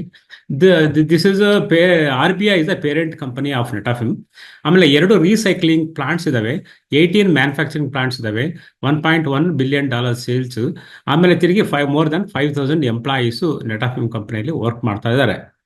ಆಮೇಲೆ ಮುಂದೆ ಹೋದ್ರೆ ಅದೇ ಇದು ಇಂಡಿಯಾದಲ್ಲಿ ನೋಡೋಣ. ಈಗ celebrating 28 years of farming excellence, more than 20 years ಆಗಿದೆ ಇಂಡಿಯಾದಲ್ಲಿ. ಆಮೇಲೆ ಇಲ್ಲಿ ಸಾಮಾನ್ಯವಾಗಿ largest player so in drip irrigation solutions. 28+ lakhs of acres of area is irrigated with drip irrigation from Netafim. ಆಮೇಲೆ 13 lakhs+ ಫಾರ್ಮರ್ಸ್ ಅವರಿಗೆ ಸರ್ವಿಸ್ ಕೊಟ್ಟಿದ್ದೀವಿ ಅಂತಂದ್ರೆ we have given drip irrigation equipments. ಆಮೇಲೆ 2,500+ ನಂಬರ್ ಆಫ್ ಡೀಲರ್ಸ್ ಇದ್ದಾರೆ ಕರ್ನಾಟಕದಲ್ಲಿ. ಇಂಡಿಯಾದಲ್ಲಿ 3 manufacturing plants ಇದಾವೆ. 2,500 dealers, number of dealers all over India. ಆಮೇಲೆ 3 ಮ್ಯಾನುಫ್ಯಾಕ್ಚರಿಂಗ್ ಯೂನಿಟ್ಸು ಇಲ್ಲಿ. ಇದು ಬಂದು ಬರೋಡಾದಲ್ಲಿ ಒಂದಿದೆ, ಚೆನ್ನೈಯಲ್ಲಿ. ಬರೋಡಾದಲ್ಲಿ 2 ಇದಾವೆ, ಚೆನ್ನೈಯಲ್ಲಿ ಒಂದಿದೆ. ಮತ್ತೆ 1,500+ ಡೆಡಿಕೇಟೆಡ್ ಸ್ಟಾಫ್ ನಮ್ಮಲ್ಲಿ ಇದ್ದಾರೆ. ಓಕೆ, ಸೊ ಇಲ್ಲಿ ನಮ್ಮ ಆಫೀಸ್ ಬಂದು 3 ಮ್ಯಾನುಫ್ಯಾಕ್ಚರಿಂಗ್ ಯೂನಿಟ್ಸ್ ಅಂತ ಹೇಳಿದ್ನಲ್ಲ, ಇದು ಬರೋಡಾದಲ್ಲಿ 2 ಮತ್ತೆ ಚೆನ್ನೈಯಲ್ಲಿ 1 ಇದೆ. ಓಕೆ, ಬೇರೆ ಬೇರೆ ಕಡೆ ನಮ್ಮ ಆಫೀಸಸ್ ಲೊಕೇಟ್ ಆಗಿದ್ದಾವೆ. ಆಮೇಲೆ ಇಲ್ಲಿ ಬಂದು ಅವರ ಆಫರಿಂಗ್ಸ್ ಏನು, ಪ್ರಿಷನ್ ಇರಿಗೇಷನ್ ಅಂಡ್ ಫರ್ಟಿಗೇಷನ್. ಇರಿಗೇಷನ್ಗೆ ಬೇಕಾದಂಥ ಡ್ರಿಪ್ ಎಕ್ವಿಪ್ಮೆಂಟ್ಸ್ ಏನಾಯ್ತು, ಇಲ್ಲಿ ಸಾಮಾನ್ಯವಾಗಿ ಒಂದು 4-5 ಬ್ರಾಡ್ ಆಗಿ ನಾವು ಕ್ಯಾಟಗರೈಸ್ ಮಾಡ್ಬೋದು. ಪ್ರಿಷನ್ ಇರಿಗೇಷನ್ ಅಂದರೆ ಇನ್ಲೈನ್ ಡ್ರಿಪ್ಪರ್ಸ್ ಆಗುತ್ತೆ, ಆನ್ಲೈನ್ ಡ್ರಿಪ್ಪರ್ಸ್ ಆಗುತ್ತೆ, ಆಮೇಲೆ ಮೈಕ್ರೋ ಸ್ಪ್ರಿಂಕ್ಲರ್ಸ್ ಆಗುತ್ತೆ, ಆಟೋಮೇಷನ್ ಸಿಸ್ಟಮ್ ಆಗುತ್ತೆ. ಇವೆಲ್ಲ ನೆಟಾಫಿಮ್ದ ಸಿಗ್ತದೆ. ಇನ್ಲೈನು ತರಕಾರಿಗಳಿಗೆ ಕೊಡೋದು, ಮತ್ತೆ ದಾಳಿಂಬೆಗೂ ಇನ್ಲೈನ್ ಬರುತ್ತೆ. ಮತ್ತೆ ಆನ್ಲೈನ್ ಅಂದರೆ ವೈಡ್ಲಿ ಸ್ಪೇಸ್ಡ್ ಕ್ರಾಪ್ಗೆ ಆನ್ಲೈನ್ ಕೊಡ್ತಾರೆ. ಆಮೇಲೆ ಇರಿಗೇಷನ್ ಫರ್ಟಿಗೇಷನ್ ಆಟೋಮೇಷನ್ ಎಲ್ಲ ನಮ್ಮಲ್ಲಿದೆ. ಸೊ ಗ್ರೀನ್ ಹೌಸ್ಗೆ ಬೇಕಾಗ್ತಕ್ಕಂಥ ಫಾಗರ್ಸ್ ನಮ್ಮಲ್ಲಿದೆ. ಸೊ ಆಮೇಲೆ ಅನ್ಡಿಲ್ಯೂಟೆಡ್ ಟೆರೈನಲ್ಲಿ ನೀರು ಈಕ್ವಲ್ ಆಗಿ ಬರ್ತಕ್ಕಂಥ PC ಇನ್ಲೈನ್ ಡ್ರಿಪ್ಲೈನ್ ನಮ್ಮಲ್ಲಿದೆ, ಡ್ರಿಪ್ನೆಟ್ PC ಅಂತ. ಸೊ ಈ ತರ ಎಲ್ಲ ಪರಿಕರಗಳು ನಮ್ಮಲ್ಲಿ ಇರೋದ್ರಿಂದ ರೈತರಿಗೆ ಅನುಕೂಲ ಆಗ್ತದೆ. ಇನ್ನೊಂದು ಅಗ್ರಾನಮಿ ಸಪೋರ್ಟ್ ಅಂತಂದ್ರೆ ಸಾಮಾನ್ಯವಾಗಿ ಹೊಸ ಫಾರ್ಮರ್ಸ್ ಬರ್ತಾರೆ, ಸಾಫ್ಟ್ವೇರ್ ಫೀಲ್ಡ್ ಇಂದ ಬರ್ತಾರೆ. ಮೊದಲು they are not basically farmers, ಅವರಿಗೆ ಅಗ್ರಾನಮಿ ಗೈಡೆನ್ಸ್ ಕೊಡ್ತೀವಿ. ಅಂದ್ರೆ ನೀರು ಗೊಬ್ಬರ ಡ್ರಿಪ್ಪಲ್ಲಿ ಹೆಂಗ್ ಮೇಂಟೈನ್ ಮಾಡೋದು ಅನ್ನೋದ್ರ ಬಗ್ಗೆ ಹೆಚ್ಚಾಗಿ ಅವ್ರಿಗೆ ಗೈಡೆನ್ಸ್ ಕೊಡ್ತಾ ಹೋಗ್ತೀವಿ. ಆಮೇಲೆ ಕಮ್ಯುನಿಟಿ ಇರಿಗೇಷನ್ ಪ್ರಾಜೆಕ್ಟ್ ನೆಟಾಫಿಮ್ ಹ್ಯಾಂಡಲ್ ಮಾಡ್ತಿದೆ. ಸುಮಾರು 50,000 ಹೆಕ್ಟೇರ್ಗಳಷ್ಟು ಏರಿಯಾನ ನೆಟಾಫಿಮ್ ಕವರ್ ಮಾಡಿದೆ. ನಾರ್ತ್ ಕರ್ನಾಟಕದಲ್ಲಿ ಮ್ಯಾಕ್ಸಿಮಮ್ ಆಗಿದೆ, ಅಂದ್ರೆ ಗದಗ್ ಡಿಸ್ಟಿಕ್ ಆಗ್ಬೋದು, ಅಜ್ಜಂಪುರದಲ್ಲಿ ಆಗ್ಬೋದು. ಆಮೇಲೆ ಡಿಜಿಟಲ್ ಫಾರ್ಮಿಂಗ್ ಅಂತಂದ್ರೆ ನಾವು any size, anywhere, any type of the crop. ಅಂದ್ರೆ ಇದು ಒಂದು ಮೆಥಡ್. ಅಂದ್ರೆ ಏನು, ಎನಿ ಟೈಪ್ ಎಲ್ಲಾದ್ರೂ ಇರ್ಬೋದು ಅಂತ, ಯಾವ ಪ್ಲೇಸ್ ಅಲ್ಲಾದ್ರೂ ಇರ್ಬೋದು. ಮತ್ತೆ ಎನಿ ಸೈಜ್, ಎಷ್ಟೇ 1 ಹೆಕ್ಟೇರಾ, 2 ಹೆಕ್ಟೇರ್ಸ್, 100 ಏಕರ್ಸ್, 100 ಹೆಕ್ಟೇರ್ಸ್ ಎಷ್ಟಾದ್ರೂ ಆಗ್ಬೋದು. ಮತ್ತೆ ಎನಿ ಪ್ಲೇಸ್ ಎಲ್ಲಾದ್ರೂ ಇರಲಿ, ಅಲ್ಲಿಂದಾನೇ ನಾವು ಮ್ಯಾನೇಜ್ ಮಾಡ್ಬೋದು. ಇರಿಗೇಷನ್ ಫರ್ಟಿಗೇಷನ್ ಮ್ಯಾನೇಜ್ ಮಾಡ್ಬೋದು. ಅದು ಹಿಸ್ಟ್ರಿ ಬರುತ್ತೆ, ಟ್ರ್ಯಾಕ್ ರೆಕಾರ್ಡ್ ಎಲ್ಲ ಸಿಗುತ್ತೆ. ಇದನ್ನ ನೋಡಿದಾಗ ನೆಕ್ಸ್ಟ್ ಕ್ರಾಪ್ ಯಾವ ತರ ಮ್ಯಾನೇಜ್ ಮಾಡಬೇಕು ಅಂತ ಗೊತ್ತಾಗುತ್ತೆ. ಹಂಗಾಗಿ ನಮ್ದು ಕಂಟ್ರೋಲರ್ಸ್ ಇದಾವೆ, ಗ್ರೋಸ್ಪಿಯರ್ ಮ್ಯಾಕ್ಸ್ ಅಂತ ಕಂಟ್ರೋಲರ್ಸ್ ಇದಾವೆ, ಡೋಸಿಂಗ್ ಯೂನಿಟ್ಸ್ ಇದೆ, ಎಲೆಕ್ಟ್ರಿಕಲ್ ವಾಲ್ವ್ಸ್ ಇದೆಲ್ಲ ಇರ್ತವೆ. ಹಂಗಾಗಿ ನಾವು ಕೂತಿದ್ದ ಕಡೆನೆ ಇರಿಗೇಷನ್ ಫರ್ಟಿಗೇಷನ್ ಪ್ರೋಗ್ರಾಮಿಂಗ್ ಮಾಡಿದ್ರೆ ಇರಿಗೇಷನ್ ಫರ್ಟಿಗೇಷನ್ ಕಂಪ್ಲೀಟ್ ಆಗ್ತದೆ. ಅಂತ ಪ್ರಾಡಕ್ಟ್ಸ್ ನಮ್ಮಲ್ಲಿ ಇದಾವೆ. ಆಮೇಲೆ ತಿರುಗಿ ವೈ ಪಾರ್ಟ್ನರ್ ವಿತ್ ನೆಟಾಫಿಮ್ ಏನಂತಂದ್ರೆ, ಇಲ್ಲಿ ಫಾರ್ಮರ್ಸ್ ಇದು ಸ್ಟಾರ್ಟ್ ಆಗಿದ್ದು ಫಾರ್ಮರ್ಸ್ ಕಮ್ಯುನಿಟಿಯಿಂದಾನೆ. ಈಗ ನಾವು ಇರಿಗೇಷನ್ ಸೊಲ್ಯೂಷನ್ಸ್ ಕೊಡ್ತಾ ಇರೋದು ಫಾರ್ಮರ್ಸ್ ಇಂದಾನೆ. ಹಂಗಾಗಿ we are one with farmers always. ಯಾಕಂದ್ರೆ ಅವ್ರಿಗೆ ಬೇಕಾದ ಇದೊಂದು ವಿ ಆರ್ ಗಿವಿಂಗ್ ಸೊಲ್ಯೂಷನ್ಸ್. ಅಂದ್ರೆ ವಾಟರ್ ಸೇವ್ ಆಗಬೇಕು, ಫರ್ಟಿಲೈಸರ್ ಸೇವ್ ಆಗಬೇಕು, ಎಲೆಕ್ಟ್ರಿಸಿಟಿ ಸೇವ್ ಆಗಬೇಕು, ಲೇಬರ್ ಸೇವ್ ಆಗಬೇಕು. ಇದಕ್ಕೆಲ್ಲ ಒಂದು ಸೊಲ್ಯೂಷನ್ಸ್ ನೆಟಾಫಿಮ್ ರೈತರಿಗೆ ಕೊಡ್ತಾ ಇದೆ. Number 1 irrigation company, strong global presence, ಆಮೇಲೆ leading precision irrigation and digital farming technologies, end to end solutions. End to end solution ಅಂತ ಫಸ್ಟ್ ನಾವೇನ್ ಮಾಡ್ತೀವಿ, ಸರ್ವೆ ಮಾಡ್ತೀವಿ, ಸರ್ವೆ ಆದ್ಮೇಲೆ ಡಿಸೈನ್ ಮಾಡ್ತೀವಿ, ಡಿಸೈನ್ ಆದ್ಮೇಲೆ ಫಸ್ಟ್ ಫೀಲ್ಡ್ಗೆ ಬರೋದೇ ಈ ಕೆಲಸ ಆಗೋದು. ಫೀಲ್ಡ್ ವಿಸಿಟ್ ಮಾಡಲೇಬೇಕು. ಅಂದ್ರೆ ಫಸ್ಟ್ ಫೀಲ್ಡ್ ವಿಸಿಟ್ಗೆ ಸರ್ವೆ ಮಾಡೋದಕ್ಕೆ ವಿಸಿಟ್ ಮಾಡ್ತೀವಿ, ಆಮೇಲೆ ಡಿಸೈನ್ ಮಾಡೋದು, ಆಮೇಲೆ ನೀರು ಗೊಬ್ಬರ ಟೆಸ್ಟ್ ಮಾಡಿದ್ರೆ ಅದನ್ನ ತಗೊಂಡು ಅಲ್ಲಿ ಸೊಲ್ಯೂಷನ್ಸ್ ಕೊಡ್ಬೋದು ಇರಿಗೇಷನ್ ಫರ್ಟಿಗೇಷನ್ ಮ್ಯಾನೇಜ್ಮೆಂಟ್ಗೆ. ಆಮೇಲೆ ಈ ಟ್ರೆಂಚ್ ಮಾರ್ಕಿಂಗು ಇನ್ಸ್ಟಾಲೇಷನ್ ಆಗ್ತದೆ. ಸೊ ಇವಿಷ್ಟೆಲ್ಲ ನಾವು ಮಾಡ್ತೀವಿ. ಮೋರ್ ದನ್ 60 years ಎಕ್ಸ್ಪೀರಿಯನ್ಸ್ ನಮಗೆ ಇದೆ. ಆಮೇಲೆ ಸಾಮಾನ್ಯ ಇಲ್ಲಿ ಈ ಹೆಡ್ ಯೂನಿಟ್ ಅಂತಂದ್ರೆ ಇದು ಬೋರ್ವೆಲ್ಲು ಮತ್ತೆ ಬಾವಿ ಎರಡು, ಕೃಷಿ ಹೊಂಡ ಮತ್ತೆ ಬೋರ್ವೆಲ್ಲು. ಅಂದ್ರೆ ಬೋರ್ವೆಲ್ ಸಾಮಾನ್ಯವಾಗಿ ಸಿಲ್ಟ್ ಬರೋದ್ರಿಂದ ಹೈಡ್ರೋಸೈಕ್ಲೋನ್ ಫಿಲ್ಟರ್ ಅಂತ ಮೊದಲನೇ ಫಿಲ್ಟರ್ ಕೊಡಬೇಕು, ಆಮೇಲೆ ಗೊಬ್ಬರ ಕೊಡೋ ವೆಂಚುರಿ ಬರುತ್ತೆ, ಆಮೇಲೆ ಡಿಸ್ಟ್ರಿಬ್ಯೂಟರ್ ಬರ್ತದೆ. ಈ 3 ಕಂಪಲ್ಸರಿ. ಅದ್ರ ಜೊತೆ ಏರ್ ವಾಲ್ವ್ ಪ್ರೆಷರ್ ಗೇಜ್ ಇರುತ್ತೆ. ಆಮೇಲೆ ಇನ್ನು ಕೃಷಿ ಹೊಂಡ ಅಂತಂದ್ರೆ ಅಲ್ಲಿ ಪಾಚಿ ಬರೋದ್ರಿಂದ ಅಲ್ಲಿ ಏನ್ ಮಾಡ್ಬೇಕು, ಮೊದಲನೇ ಫಿಲ್ಟರ್ ಇಲ್ಲಿ ಈ ರೈಟ್ ಸೈಡ್ ಇಂದ ತಗೊಳುತ್ತೆ. ರೈಟ್ ಸೈಡ್ ಇಂದ ಮೊದಲೇ ಫಿಲ್ಟರ್ ಏನಾಗುತ್ತೆ, ಪಾಚಿ ಕ್ಲೀನ್ ಮಾಡೋಕ್ಕೆ ಸಣ್ಣ ಫಿಲ್ಟರ್ ಕೊಡ್ತಾರೆ. ಅದಾದ್ಮೇಲೆ ವೆಂಚುರಿ ಇರುತ್ತೆ ಗೊಬ್ಬರ ಕೊಡೋದಕ್ಕೆ, ಡಿಸ್ ಫಿಲ್ಟರ್ ಮತ್ತೆ ಪ್ರೆಷರ್ ಗೇಜು ಏರ್ ವಾಲ್ವ್ ಇರ್ತವೆ. ಅಂದ್ರೆ ಸಾಮಾನ್ಯವಾಗಿ ಡ್ರಿಪ್ ನೀರು ಕರೆಕ್ಟಾಗಿ ಬರ್ತಾ ಇದೆ ಅಂತಂದ್ರೆ ಸಾಮಾನ್ಯವಾಗಿ ಲ್ಯಾಟ್ರಲ್ ಕೊನೆಯಲ್ಲಿ ಪ್ರೆಷರ್ 1 kg ಇರಬೇಕಾಗ್ತದೆ. ಫಿಲ್ಟರ್ ಹತ್ರ 1.5 ಇಂದ 2 kg 2.5 kg ತನಕನೂ ಇರ್ಬೋದು. ಇದನ್ನ ಹೆಂಗ್ ಮೇಂಟೈನ್ ಮಾಡೋದು ಅಂತ ಪ್ರೆಷರ್ ಗೇಜ್ ವಿತ್ ಅಡಾಪ್ಟರ್, ಇದೊಂದು ಪ್ರೆಷರ್ ಗೇಜ್ ಇರ್ತದೆ, ಅಡಾಪ್ಟರ್ ಇರ್ತದೆ. ಲ್ಯಾಟ್ರಲ್ ಕೊನೆಯಲ್ಲಿ ಚೆಕ್ ಮಾಡಿದ್ರೆ ಅಲ್ಲಿ 1 kg ಇರಬೇಕು, 0.8 1 kg. ಅದಕ್ಕಿಂತ ಜಾಸ್ತಿ ಆದ್ರೆ ಇನ್ನೊಂದು ವಾಲ್ವ್ ಓಪನ್ ಮಾಡಬೇಕು ಅಂತ ಅರ್ಥ. ಸೊ ಈ ಕಾಂಪೊನೆಂಟ್ಸ್ ಎಲ್ಲ ಡ್ರಿಪ್ ಇರಿಗೇಷನ್ ಅಲ್ಲಿ ಬರ್ತದೆ. ಸಾಮಾನ್ಯವಾಗಿ ನಾವು ಡ್ರಿಪ್ ಮಾಡಬೇಕಾದ್ರೆ ಇನ್ಲೈನು ಆನ್ಲೈನು ಎರಡು ಇರುತ್ತೆ. ಇನ್ಲೈನ್ ಅಲ್ಲಿ ಏರಿಯಸ್, ಇನ್ನೊಂದು ಡ್ರಿಪ್ನೆಟ್ PC ಅಂತ. ಏರಿಯಸು ಅಂದ್ರೆ ಅನ್ಡಿಲೇಟೆಡ್ ಲ್ಯಾಂಡ್ಸ್ ಇತ್ತು ಅಂತಂದ್ರೆ ಡ್ರಿಪ್ನೆಟ್ PC ಕೊಡ್ತೀವಿ. ಲೆವೆಲ್ ಲ್ಯಾಂಡ್ಸ್ ಇತ್ತಂದ್ರೆ ಏರೀಸ್ ಅಂತಂದ್ರೆ ಇದು ಏನಾಗುತ್ತೆ, ನಾನ್ PC, ನಾನ್ ಪ್ರೆಷರ್ ಕಾಂಪನ್ಸೇಟೆಡ್. ಇದು ಡ್ರಿಪ್ನೆಟ್ PC ಪ್ರೆಷರ್ ಕಾಂಪನ್ಸೇಟೆಡ್. ಅಂದ್ರೆ ಹಳ್ಳ ದಿನ್ನೆ ಇದ್ರೂ ಸಹ ನೀರು ಸಮನಾಗಿ ಬರುತ್ತೆ ಡ್ರಿಪ್ನೆಟ್ PC ಯಲ್ಲಿ. ಅಂದ್ರೆ ಅಂಡ್ಯುಲೇಷನ್ಸ್ ಟೆರೈನ್ ಇದನ್ನು ಉಪಯೋಗಿಸ್ತಾರೆ. ಈ ಕಾಫಿ ಎಸ್ಟೇಟ್ಸ್ ಅಲ್ಲೂ ನಾವು ಡ್ರಿಪ್ನೆಟ್ PC ಯನ್ನೇ ಉಪಯೋಗಿಸೋದು. ಆಮೇಲೆ ಆನ್ಲೈನ್ ನಲ್ಲಿ ಸಾಮಾನ್ಯವಾಗಿ ನಮಗೆ 4 ಲೀಟರ್ 8 ಲೀಟರ್ ಬರ್ತದೆ. 4 ಲೀಟರ್ 8 ಲೀಟರ್ ಬರ್ತಕ್ಕಂಥ ಡಿಪ್ಪರ್ಸ್ ಇದಾವೆ ಗಂಟೆಗೆ, ಅದನ್ನು ಉಪಯೋಗಿಸ್ಬೋದು. ಆಮೇಲೆ ಇನ್ಲೈನು ಏರೀಸು, ತರಕಾರಿಗಳೆಲ್ಲ ಇನ್ಲೈನ್ ಉಪಯೋಗಿಸ್ತಾರೆ. ಅಡಿಕೆಲ್ಲೂ ಇನ್ಲೈನು ಆನ್ಲೈನು ಎರಡು ಉಪಯೋಗಿಸ್ತಾರೆ. ಓಕೆ, ಇವು ಚಿತ್ರ ಅಂದ್ರೆ PC ಡ್ರಿಪ್ಪರ್ಸ್ ಈ ತರ ಇರುತ್ತೆ. 8 ಲೀಟರ್ ಬರೋದು. ನಾನ್ PCನೂ ಇರುತ್ತೆ. ಸಾಮಾನ್ಯವಾಗಿ PC ಹೆಚ್ಚಾಗಿ ಉಪಯೋಗಿಸ್ತಾರೆ. ಮತ್ತೆ 2 ಲೀಟರ್ ಸ್ಟಾರ್ಟ್ ಆಗುತ್ತೆ ಡಿಸ್ಚಾರ್ಜ್. 2 ಲೀಟರ್ 4 ಲೀಟರ್ 8 ಲೀಟರ್ ಆ ತರ ಡಿಸ್ಚಾರ್ಜ್ ಇದೆ. ಇನ್ನು ದಾಳಿಂಬೆಲಿ ಡ್ರಿಪ್ ಇರಿಗೇಷನ್ ಮಾಡೋದು ಇದು ಅಂದ್ರೆ ಸಾಮಾನ್ಯವಾಗಿ ಇದು ಡಬಲ್ ಲ್ಯಾಟ್ರಲ್, ಆ ಕಡೆ ಒಂದು ಈ ಕಡೆ ಒಂದು ಲ್ಯಾಟ್ರಲ್. ಸಾಮಾನ್ಯವಾಗಿ ರೈತರು ಏನ್ ಮಾಡ್ತಾರೆ, ಬಿಗಿನಿಂಗ್ ಅಲ್ಲಿ ಪ್ಲೇನ್ ಲ್ಯಾಟ್ರಲ್ ತಗೊಂಡು ಒಂದು single dripper plain lateral use ಮಾಡಿಕೊಂಡು ಸಿಂಗಲ್ ಡ್ರಿಪ್ಪರ್ ಹಾಕೋತಾರೆ. ಆಮೇಲೆ 6 ತಿಂಗಳು ಆದ್ಮೇಲೆ ನೆಕ್ಸ್ಟ್ ಇನ್ನೊಂದು ಲ್ಯಾಟ್ರಲ್, ಮತ್ತೆ ಇನ್ನೊಂದು ಲ್ಯಾಟ್ರಲ್, ಇನ್ಲೈನ್ ಲ್ಯಾಟ್ರಲ್ ಡಬಲ್ ಇರ್ತದೆ. ಇನ್ನು ಬಿಗಿನಿಂಗ್ ಅಲ್ಲಿ ಪ್ಲಾಂಟ್ ಸ್ಪೇಸಿಂಗ್ ಕಡಿಮೆ ಇತ್ತು ಅಂದ್ರೆ ಸ್ಟಾರ್ಟಿಂಗ್ ಅಲ್ಲೇ ಇನ್ಲೈನ್ ಮಾಡ್ಕೋಬೇಕಾಗುತ್ತೆ. ಯಾಕಂದ್ರೆ ಡಬಲ್ ಅಂತಾರೆ. ಫಸ್ಟ್ ಪ್ಲೇನ್ ಲ್ಯಾಟ್ರಲ್ ಡ್ರಿಪ್ಪರ್ ಆದ್ರೆ ಮತ್ತೆ ಕಷ್ಟ ಆಗುತ್ತಲ್ಲ, ಅದಕ್ಕೆ ಮೊದಲೇ inline lateral, first inline lateral single ಹಾಕಿ ನಂತರ ಇನ್ನೊಂದು ಆಡ್ ಮಾಡ್ಬೇಕಾಗುತ್ತೆ. ಯಾಕಂದ್ರೆ ಇನ್ಲೈನ್ ಇದ್ರೆ ಏನಾಗುತ್ತೆ ಅಂದ್ರೆ ನಾವು ಜರ್ಗ್ಸ್ಕೋತ ಲ್ಯಾಟ್ರಲ್ನ ಜರ್ಗ್ಸ್ಕೋತಾ ಹೋಗ್ಬೋದು. ಅವಾಗ ಏನಾಗುತ್ತೆ, ರೂಟ್ ಝೋನ್ ಅಲ್ಲಿ ಮೈಸರ್ ಇರಲ್ಲ. ರೂಟ್ ಝೋನ್ ಡ್ರೈ ಆಗಬೇಕು, ಸನ್ಲೈಟ್ಗೆ ಎಕ್ಸ್ಪೋಸ್ ಆಗಬೇಕು. ಹಾಗಾಗಿ ಇನ್ಲೈನ್ ಅಡ್ವಾಂಟೇಜು ನಾವೇನು ರೂಟ್ ಝೋನ್ ಇಂದ ದೂರ ಇಡಬೇಕಾಗುತ್ತೆ. ಸೊ ಹಂಗಾಗಿ ಇನ್ಲೈನು ಇದು ಎಳ್ಕೊಳ್ತಾ ಹೋಗ್ಬೋದು ಅಂತ, ರೂಟ್ ಝೋನ್ ನೋಡ್ಕೊಂಡು ಎಳ್ಕೊಳ್ತಾ ಹೋಗ್ಬೋದು. ಸಾಮಾನ್ಯವಾಗಿ ಇದು ಸ್ಪೇಸಿಂಗ್ ಬಂದು 13 ಅಡಿಯಿಂದ 13/8 ಆಗ್ಬೋದು, 14/9 ಆಗ್ಬೋದು, 14/10. ಸೊ ಈ ತರ ಸ್ಪೇಸಿಂಗ್ ಅನ್ನ ಫಾಲೋ ಮಾಡ್ತಾರೆ ರೈತರು. ಇದು ಇನ್ಲೈನ್ ಮಾಡಿರೋದು. ಓಕೆ, ಈ ತರ ಸೊ ಲ್ಯಾಟ್ರಲ್ ಬೆಡ್ಸ್ ಎಲ್ಲ ಮಾಡಿರ್ತಾರೆ, ಅದ್ರ ಮೇಲೆ ಲ್ಯಾಟ್ರಲ್ ಹಾಕಿರ್ತಾರೆ. ಆ ಕಡೆ ಒಂದು ಈ ಕಡೆ ಒಂದು 2 ಲ್ಯಾಟ್ರಲ್ ಇರ್ತದೆ. ಬಿಗಿನಿಂಗ್ ಅಲ್ಲಿ ಒಂದೇ. ಇದು ಆನ್ಲೈನ್ ಡ್ರಿಪ್ಪರ್ಸ್. 8 ಲೀಟರ್ ಬರ್ತಕ್ಕಂಥ ಡ್ರಿಪ್ಪರ್ಗಳು 4 ಇದಾವೆ. ಇದರಲ್ಲಿ ಒಂದು ಮರಕ್ಕೆ 4 ಅಂದ್ರೆ ಈ ಕಡೆ ಒಂದು ಡ್ರಿಪ್ಪರ್, ಆ ಕಡೆ ಒಂದು ಡ್ರಿಪ್ಪರ್, ಮತ್ತೆ ಆ ಲ್ಯಾಟ್ರಲ್ ಮೇಲೆ ಈ ಕಡೆ ಒಂದು ಡ್ರಿಪ್ಪರ್, ಆ ಲ್ಯಾಟ್ರಲ್ ಮೇಲೆ ಆ ಕಡೆ ಒಂದು ಡ್ರಿಪ್ಪರ್. ಅಂದ್ರೆ ಡಬಲ್ ಲ್ಯಾಟ್ರಲ್, ಒಂದು ಲ್ಯಾಟ್ರಲ್ ಮೇಲೆ 2 ಡ್ರಿಪ್ಪರ್ ಈ ಕಡೆ, ಇನ್ನೊಂದು ಲ್ಯಾಟ್ರಲ್ ಮೇಲೆ 2 ಡ್ರಿಪ್ಪರ್ ಆ ಕಡೆ. ಓಕೆ, ಸೊ ಈ ತರ ಸೊ ಇದೆಲ್ಲ ಫೋಟೋಸು ಇರಿಗೇಷನ್ ಮಾಡೋದು ಅಂದ್ರೆ ನಾವು ಡ್ರಿಪ್ ಸಿಸ್ಟಮ್ ಕೊಟ್ಟಿರ್ತಕ್ಕಂಥವು. ಇವು 4 dripper 8 litre 4 dripper. Okay, 2 lateral ಮೇಲೆ. ಓಕೆ, ಸೊ ಈ ತರ ಸಿಸ್ಟಮ್ ಇರ್ತದೆ. ಅದನ್ನ ಫೋಟೋಸ್ ತೋರಿಸ್ತಾ ಇದ್ದೀನಿ. ಆಮೇಲೆ ಇರಿಗೇಷನ್ ಮ್ಯಾನೇಜ್ಮೆಂಟ್ ಸಾಮಾನ್ಯವಾಗಿ ನೀವು NRC ಕೊಲ್ಲಾಪುರ್ ಸೊ ಇದು ಸಾಕಷ್ಟು ವರ್ಕ್ ಮಾಡಿದ್ದಾರೆ. ಸೊ ಅಲ್ಲಿ ನೀವು ಗೂಗಲ್ ಸರ್ಚ್ ಮಾಡಿದ್ರೆ ಕೂಡ ಇರಿಗೇಷನ್ ಮ್ಯಾನೇಜ್ಮೆಂಟ್ ಯಾವ ವರ್ಷದ ಗಿಡಗಳಿಗೆ ಎಷ್ಟೆಷ್ಟು ನೀರು ಬೇಕು ಅಂತ ಐಡಿಯಾ ಕೊಡ್ತಾರೆ. ಇದೊಂದು ಐಡಿಯಾ, ಒಂದು ಅಂದಾಜು ನಿಮ್ಮ ಏರಿಯಾಗೆ ನಿಮ್ಮ ಮಣ್ಣಿಗೆ ತಕ್ಕಂತೆ ವೇರಿಯೇಷನ್ ಅದ್ರಲ್ಲಿ ಮಾಡ್ಕೋಬೇಕು. ಇದೊಂದು ಗೈಡ್ಲೈನ್. ಸೊ ಹಂಗಾಗಿ NRC ಆನ್ ಪೊಮಗ್ರೆನೇಟ್ ಅಂತ ನೀವು ಗೂಗಲ್ ಮಾಡಿದ್ರೆ ಕೂಡ ಸುಮಾರು ಇನ್ಫಾರ್ಮೇಶನ್ ವಾಟರ್ ರಿಕ್ವೈರ್ಮೆಂಟ್ ಅದ್ರ ಬಗ್ಗೆ ಎಲ್ಲ ಬರ್ತದೆ. ಸೊ ಹಂಗಾಗಿ ಇದೊಂದು ಗೈಡ್ಲೈನ್. ಎಕ್ಸಾಂಪಲ್ 4-5 ವರ್ಷ ನಂತರದ ಗಿಡಗಳಿಗೆ ಸುಮಾರು 50ರಿಂದ 60 ಲೀಟರ್ ನೀರು ಬೇಕು ಅಂತ. ಇದು ಹೆಂಗೆ? ಏರಿಯಾ ಮೇಲೆ ಡಿಪೆಂಡ್ ಆಗುತ್ತೆ, ಟೆಂಪರೇಚರ್ ಮೇಲೆ ಡಿಪೆಂಡ್ ಆಗುತ್ತೆ. ಯಾವಾಗ ಮಾರ್ಚ್ ಏಪ್ರಿಲ್ ಮೇ ತಿಂಗಳಲ್ಲಿ ಅಷ್ಟು ಬೇಕಾಗುತ್ತೆ, ಬೇರೆ ತಿಂಗಳಲ್ಲಿ ಅಷ್ಟೊಂದು ಬೇಕಿರಲ್ಲ. ಓಕೆ, ಯಾವ ವಾಟರ್ ಡಿಮಾಂಡ್ ಯಾವಾಗ ಮಾರ್ಚ್ ಏಪ್ರಿಲ್ ಮೇ ತಿಂಗಳಲ್ಲಿ ಜಾಸ್ತಿ ಇರುತ್ತೆ. ಸೊ ಅದಕ್ಕೆ ತಕ್ಕಂತೆ ನಾನು ಒಂದು ಇದು ಹಗರಿಬೊಮ್ಮನಹಳ್ಳಿಯರಿಗೆ ಒಂದು ಶೆಡ್ಯೂಲ್ ಮಾಡಿ, ಅಲ್ಲಿ ಸಾಮಾನ್ಯವಾಗಿ ಜುಲೈಯಿಂದ ಜೂನ್ ತನಕ ನೋಡಿದ್ರೆ ಎಷ್ಟೆಷ್ಟು ಲೀಟರ್ ನೀರು ಬಂತು ಅಂತ ನೋಡೋದಾದ್ರೆ, ಅಲ್ಲಿ ಸಾಮಾನ್ಯವಾಗಿ ಜುಲೈಯಿಂದ 5 litre, 13 litre, 18 litre, 36 litre, 43 litre, 47, February ಮಾರ್ಚಲ್ಲಿ 50, 53 ತನಕ ಇದೆ. ಸೊ ಇಲ್ಲಿ ಏನಾಯ್ತು, ಮ್ಯಾಕ್ಸಿಮಮ್ 50-55 ಲೀಟರ್ ಆ ರೇಂಜಲ್ಲಿ ಬರ್ತದೆ. 45ರಿಂದ 55 ಲೀಟರ್ ತನಕ ವಾಟರ್ ರಿಕ್ವೈರ್ಮೆಂಟ್ ಬರ್ತದೆ. ಸೊ ಅದಕ್ಕೆ ಎಷ್ಟು 8 ಲೀಟರ್ ಬರ್ತಕ್ಕಂಥ 4 ಡ್ರಿಪ್ಪರ್ ಕೊಟ್ಟಿರ್ತಾರೆ. ಆವಾಗ ಇರಿಗೇಷನ್ ಅವರ್ಸ್ ಎಷ್ಟು ನಿಮಿಷ ಕೊಡಬೇಕು ಅಂತ ಕ್ಯಾಲ್ಕುಲೇಟ್ ಮಾಡಬಹುದು. ಯಾಕಂದ್ರೆ 8 ಗಂಟೆಗೆ 8 ಲೀಟರ್ ಅಂದ್ರೆ 8 ಲೀಟರ್ ಬರುತ್ತೆ. ಈ ಶೆಡ್ಯೂಲ್ ಕಾಣಿಸ್ತಾ ಇದೆಯಾ? ಫರ್ಟಿಗೇಷನ್ ಶೆಡ್ಯೂಲ್ ನಾನು ಇಲ್ಲಿ ನೀವು ಫುಲ್ ಕಾಣ್ತಾ ಇದೆಯಾ? ಕಾಣಿಸ್ತಿದೆ. ಫುಲ್ ಕಾಣ್ತಾ ಇದೆಯಾ? ಓಕೆ. ಎಸ್. ಓಕೆ, ಇಲ್ಲಿ ಸಾಮಾನ್ಯವಾಗಿ ನ್ಯೂಟ್ರಿಯೆಂಟ್ಸ್ ಕೊಡೋದೇನು? ಇದು ಫಸ್ಟ್ ಸ್ಟಾರ್ಟಿಂಗ್ ಏನು ಮಾಡಬೇಕು? ಬೇಸಲ್ ಡೋಸ್ ಏನು? ಒಂದು DAP ಒಂದು 200 ಗ್ರಾಮು. ಇದೆಲ್ಲ ಅದು ಬಹರ ಆದಮೇಲೆ ದೊಡ್ಡ ಗಿಡಗಳಿಗೆ more than 5 years.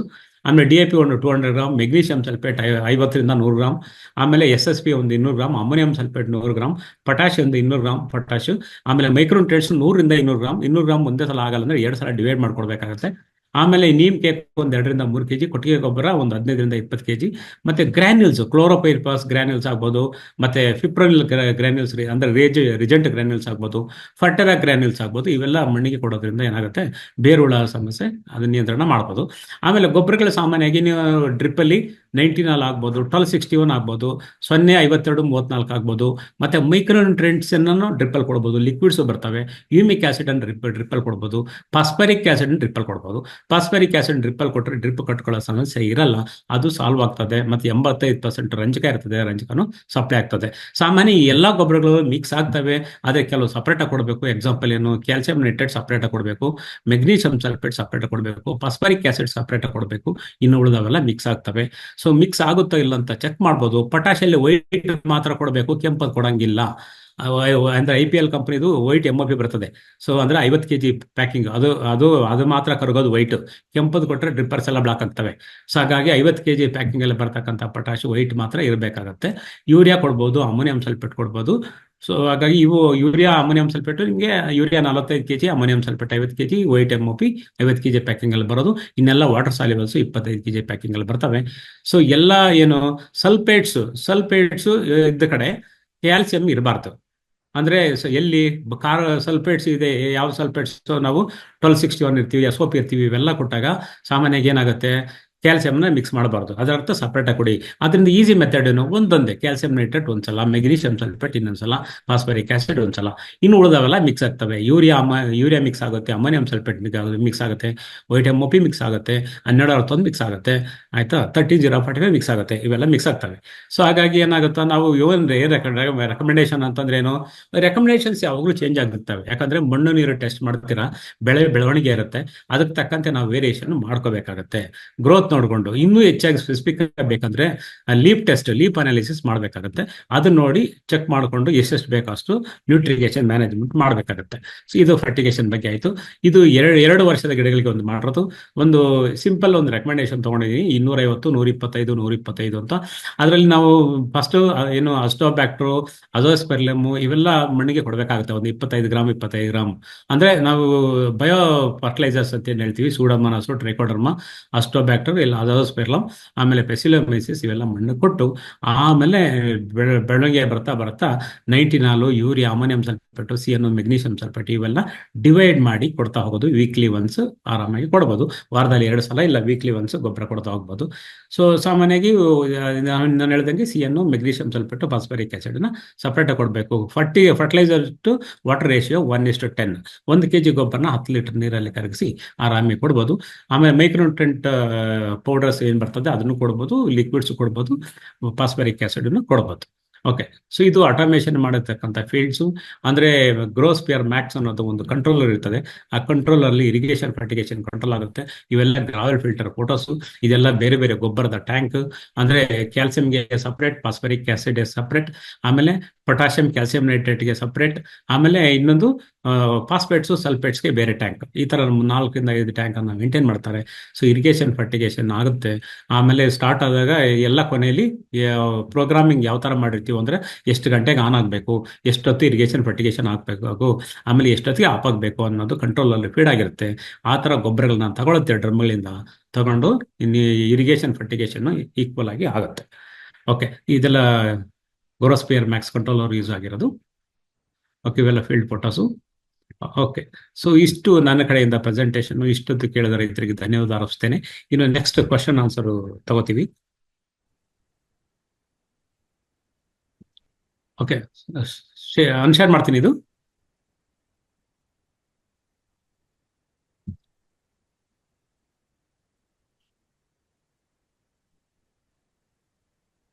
Hello,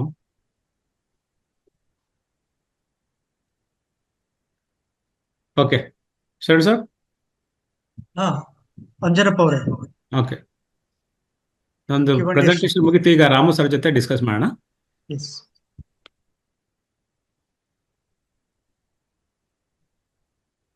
okay okay, ನಮಸ್ತೆ ಸರ್. Ramu sir, welcome. ನಮಸ್ಕಾರ. ನಾನು ರಾಮು ಸರ್ ಪರಿಚಯ ಶರಣ್ ಸರ್ ಆಲ್ರೆಡಿ ಮಾಡಿದ್ದಾರೆ. ಸೊ ಹಂಗಾಗಿ ನಾವು ಕ್ವಶನ್ಸ್ ಆನ್ಸರ್ ಸೆಷನ್ಗೆ ಡೈರೆಕ್ಟ್ ಆಗಿ ಹೋಗ್ತೀವಿ. ಆಮೇಲೆ ಇಲ್ಲಿ ಸಾಮಾನ್ಯವಾಗಿ ಸಿಂಪಲ್ ಬೇಸಿಕ್ ಅಂದರೆ ನಾವು ಸಾಮಾನ್ಯ ಕ್ವಶನ್ಸ್ ಕೇಳೋದು ರೈತರಿಗೆ ಯಾವ ಏನೇನು ಪ್ರಾಬ್ಲಮ್ಸ್ ಫೇಸ್ ಮಾಡ್ತಾರೆ ಆ ರೈತರನ್ನ ನಾನು ರೆಪ್ರೆಸೆಂಟ್ ಮಾಡಿ ಕ್ವಶನ್ಸ್ ಕೇಳೋದು ಅಲ್ವಾ. ಸಾಮಾನ್ಯವಾಗಿ ಪ್ರಾಬ್ಲಮ್ಸ್ ಗೊತ್ತಿರುತ್ತೆ ಅಲ್ವಾ. ಹಂಗಾಗಿ ನಮ್ಮ ಉದ್ದೇಶ ರೈತರಿಗೆ ಅನುಕೂಲ ಆಗಲಿ ಅಂತ ಅಷ್ಟೇ ಅಲ್ವಾ. ಸೊ ಬಿಗಿನಿಂಗ್ ಅಂತ ನಾನು ಕೇಳೋದಾದ್ರೆ ಈ ಬೇಸಿಕ್ಸ್ ಅಂತಂದ್ರೆ ಸಾಮಾನ್ಯವಾಗಿ ಮಣ್ಣು ಹೆಂಗಿರ್ಬೇಕು ಸರ್? ಮಣ್ಣು ಈಗ ನಾವು ಎಲ್ಲ ಮಣ್ಣುಗಳಲ್ಲೂ ಬೆಳಿಬೋದಾ? ಮಣ್ಣು ಹೆಂಗಿರಬೇಕು? ಮತ್ತೆ ಕರ್ನಾಟಕದಾದ್ಯಂತ ಯಾವ ಜಿಲ್ಲೆಗಳಲ್ಲಿ ದಾಳಿಂಬೆನ ಹೆಚ್ಚಾಗಿ ಬೆಳೀತಾರೆ? ಸರ್, ಕರ್ನಾಟಕದಲ್ಲಿ ಇತ್ತೀಚಿನ ದಿನಗಳಲ್ಲಿ ಮೊದಲು ಬಳ್ಳಾರಿ ಜಿಲ್ಲೆಯಲ್ಲಿ ಜಾಸ್ತಿ ಬೆಳೀತಾ ಇದ್ರು ಸರ್. ಓಕೆ, ಈಗ ಏನಾಗಿದೆ, ಕೊಪ್ಪಳ ಜಿಲ್ಲೆ ಜಾಸ್ತಿ ಆಗಿದೆ ಮಿಡ್ಲ್ ಕರ್ನಾಟಕದಲ್ಲಿ. ಸೊ ಆಮೇಲೆ ಚಿಕ್ಕಬಳ್ಳಾಪುರ ಮತ್ತು ಕೋಲಾರ ಮತ್ತು ಬೆಂಗಳೂರು. ಸೊ ಈ ಏರಿಯಾದಲ್ಲಿ ಕೂಡ ಮಣ್ಣು ಚೆನ್ನಾಗಿರೋದ್ರಿಂದ ಮತ್ತೆ ಕಡಿಮೆ ನೀರಿರೋದ್ರಿಂದ ದಾಳಂಬೆಗೆ ಸೂಕ್ತವಾದ ಒಂದು ಕ್ಲೈಮೆಟಿಕ್ ಝೋನ್ ಸರ್ ಇದು. ಸೊ ಹಾಗಾಗಿ ಈ ಝೋನ್ ಅಲ್ಲಿ ಕೂಡ ಆಲ್ಮೋಸ್ಟ್ 4,000-5,000 ಎಕರ್ಸ್ ಮಾಡ್ತಾ ಇದಾರೆ ಸರ್. Okay, correct. ಅಂದ್ರೆ ನೀವ್ ಹೇಳ್ದಂಗೆ ಸಾಮಾನ್ಯವಾಗಿ ಬಿಜಾಪುರ ಆಗ್ಬೋದು, ಬಾಗಲಕೋಟೆ ಆಗ್ಬೋದು ಅಲ್ವಾ, ತುಮಕೂರು ಆಗ್ಬೋದು, ಬೆಂಗಳೂರು ರೂರಲ್ ಆಗ್ಬೋದು, ಬೆಂಗಳೂರು ಅರ್ಬನ್ ಆಗ್ಬೋದು, ಆಮೇಲೆ ಚಿತ್ರದುರ್ಗ ಆಗ್ಬೋದು.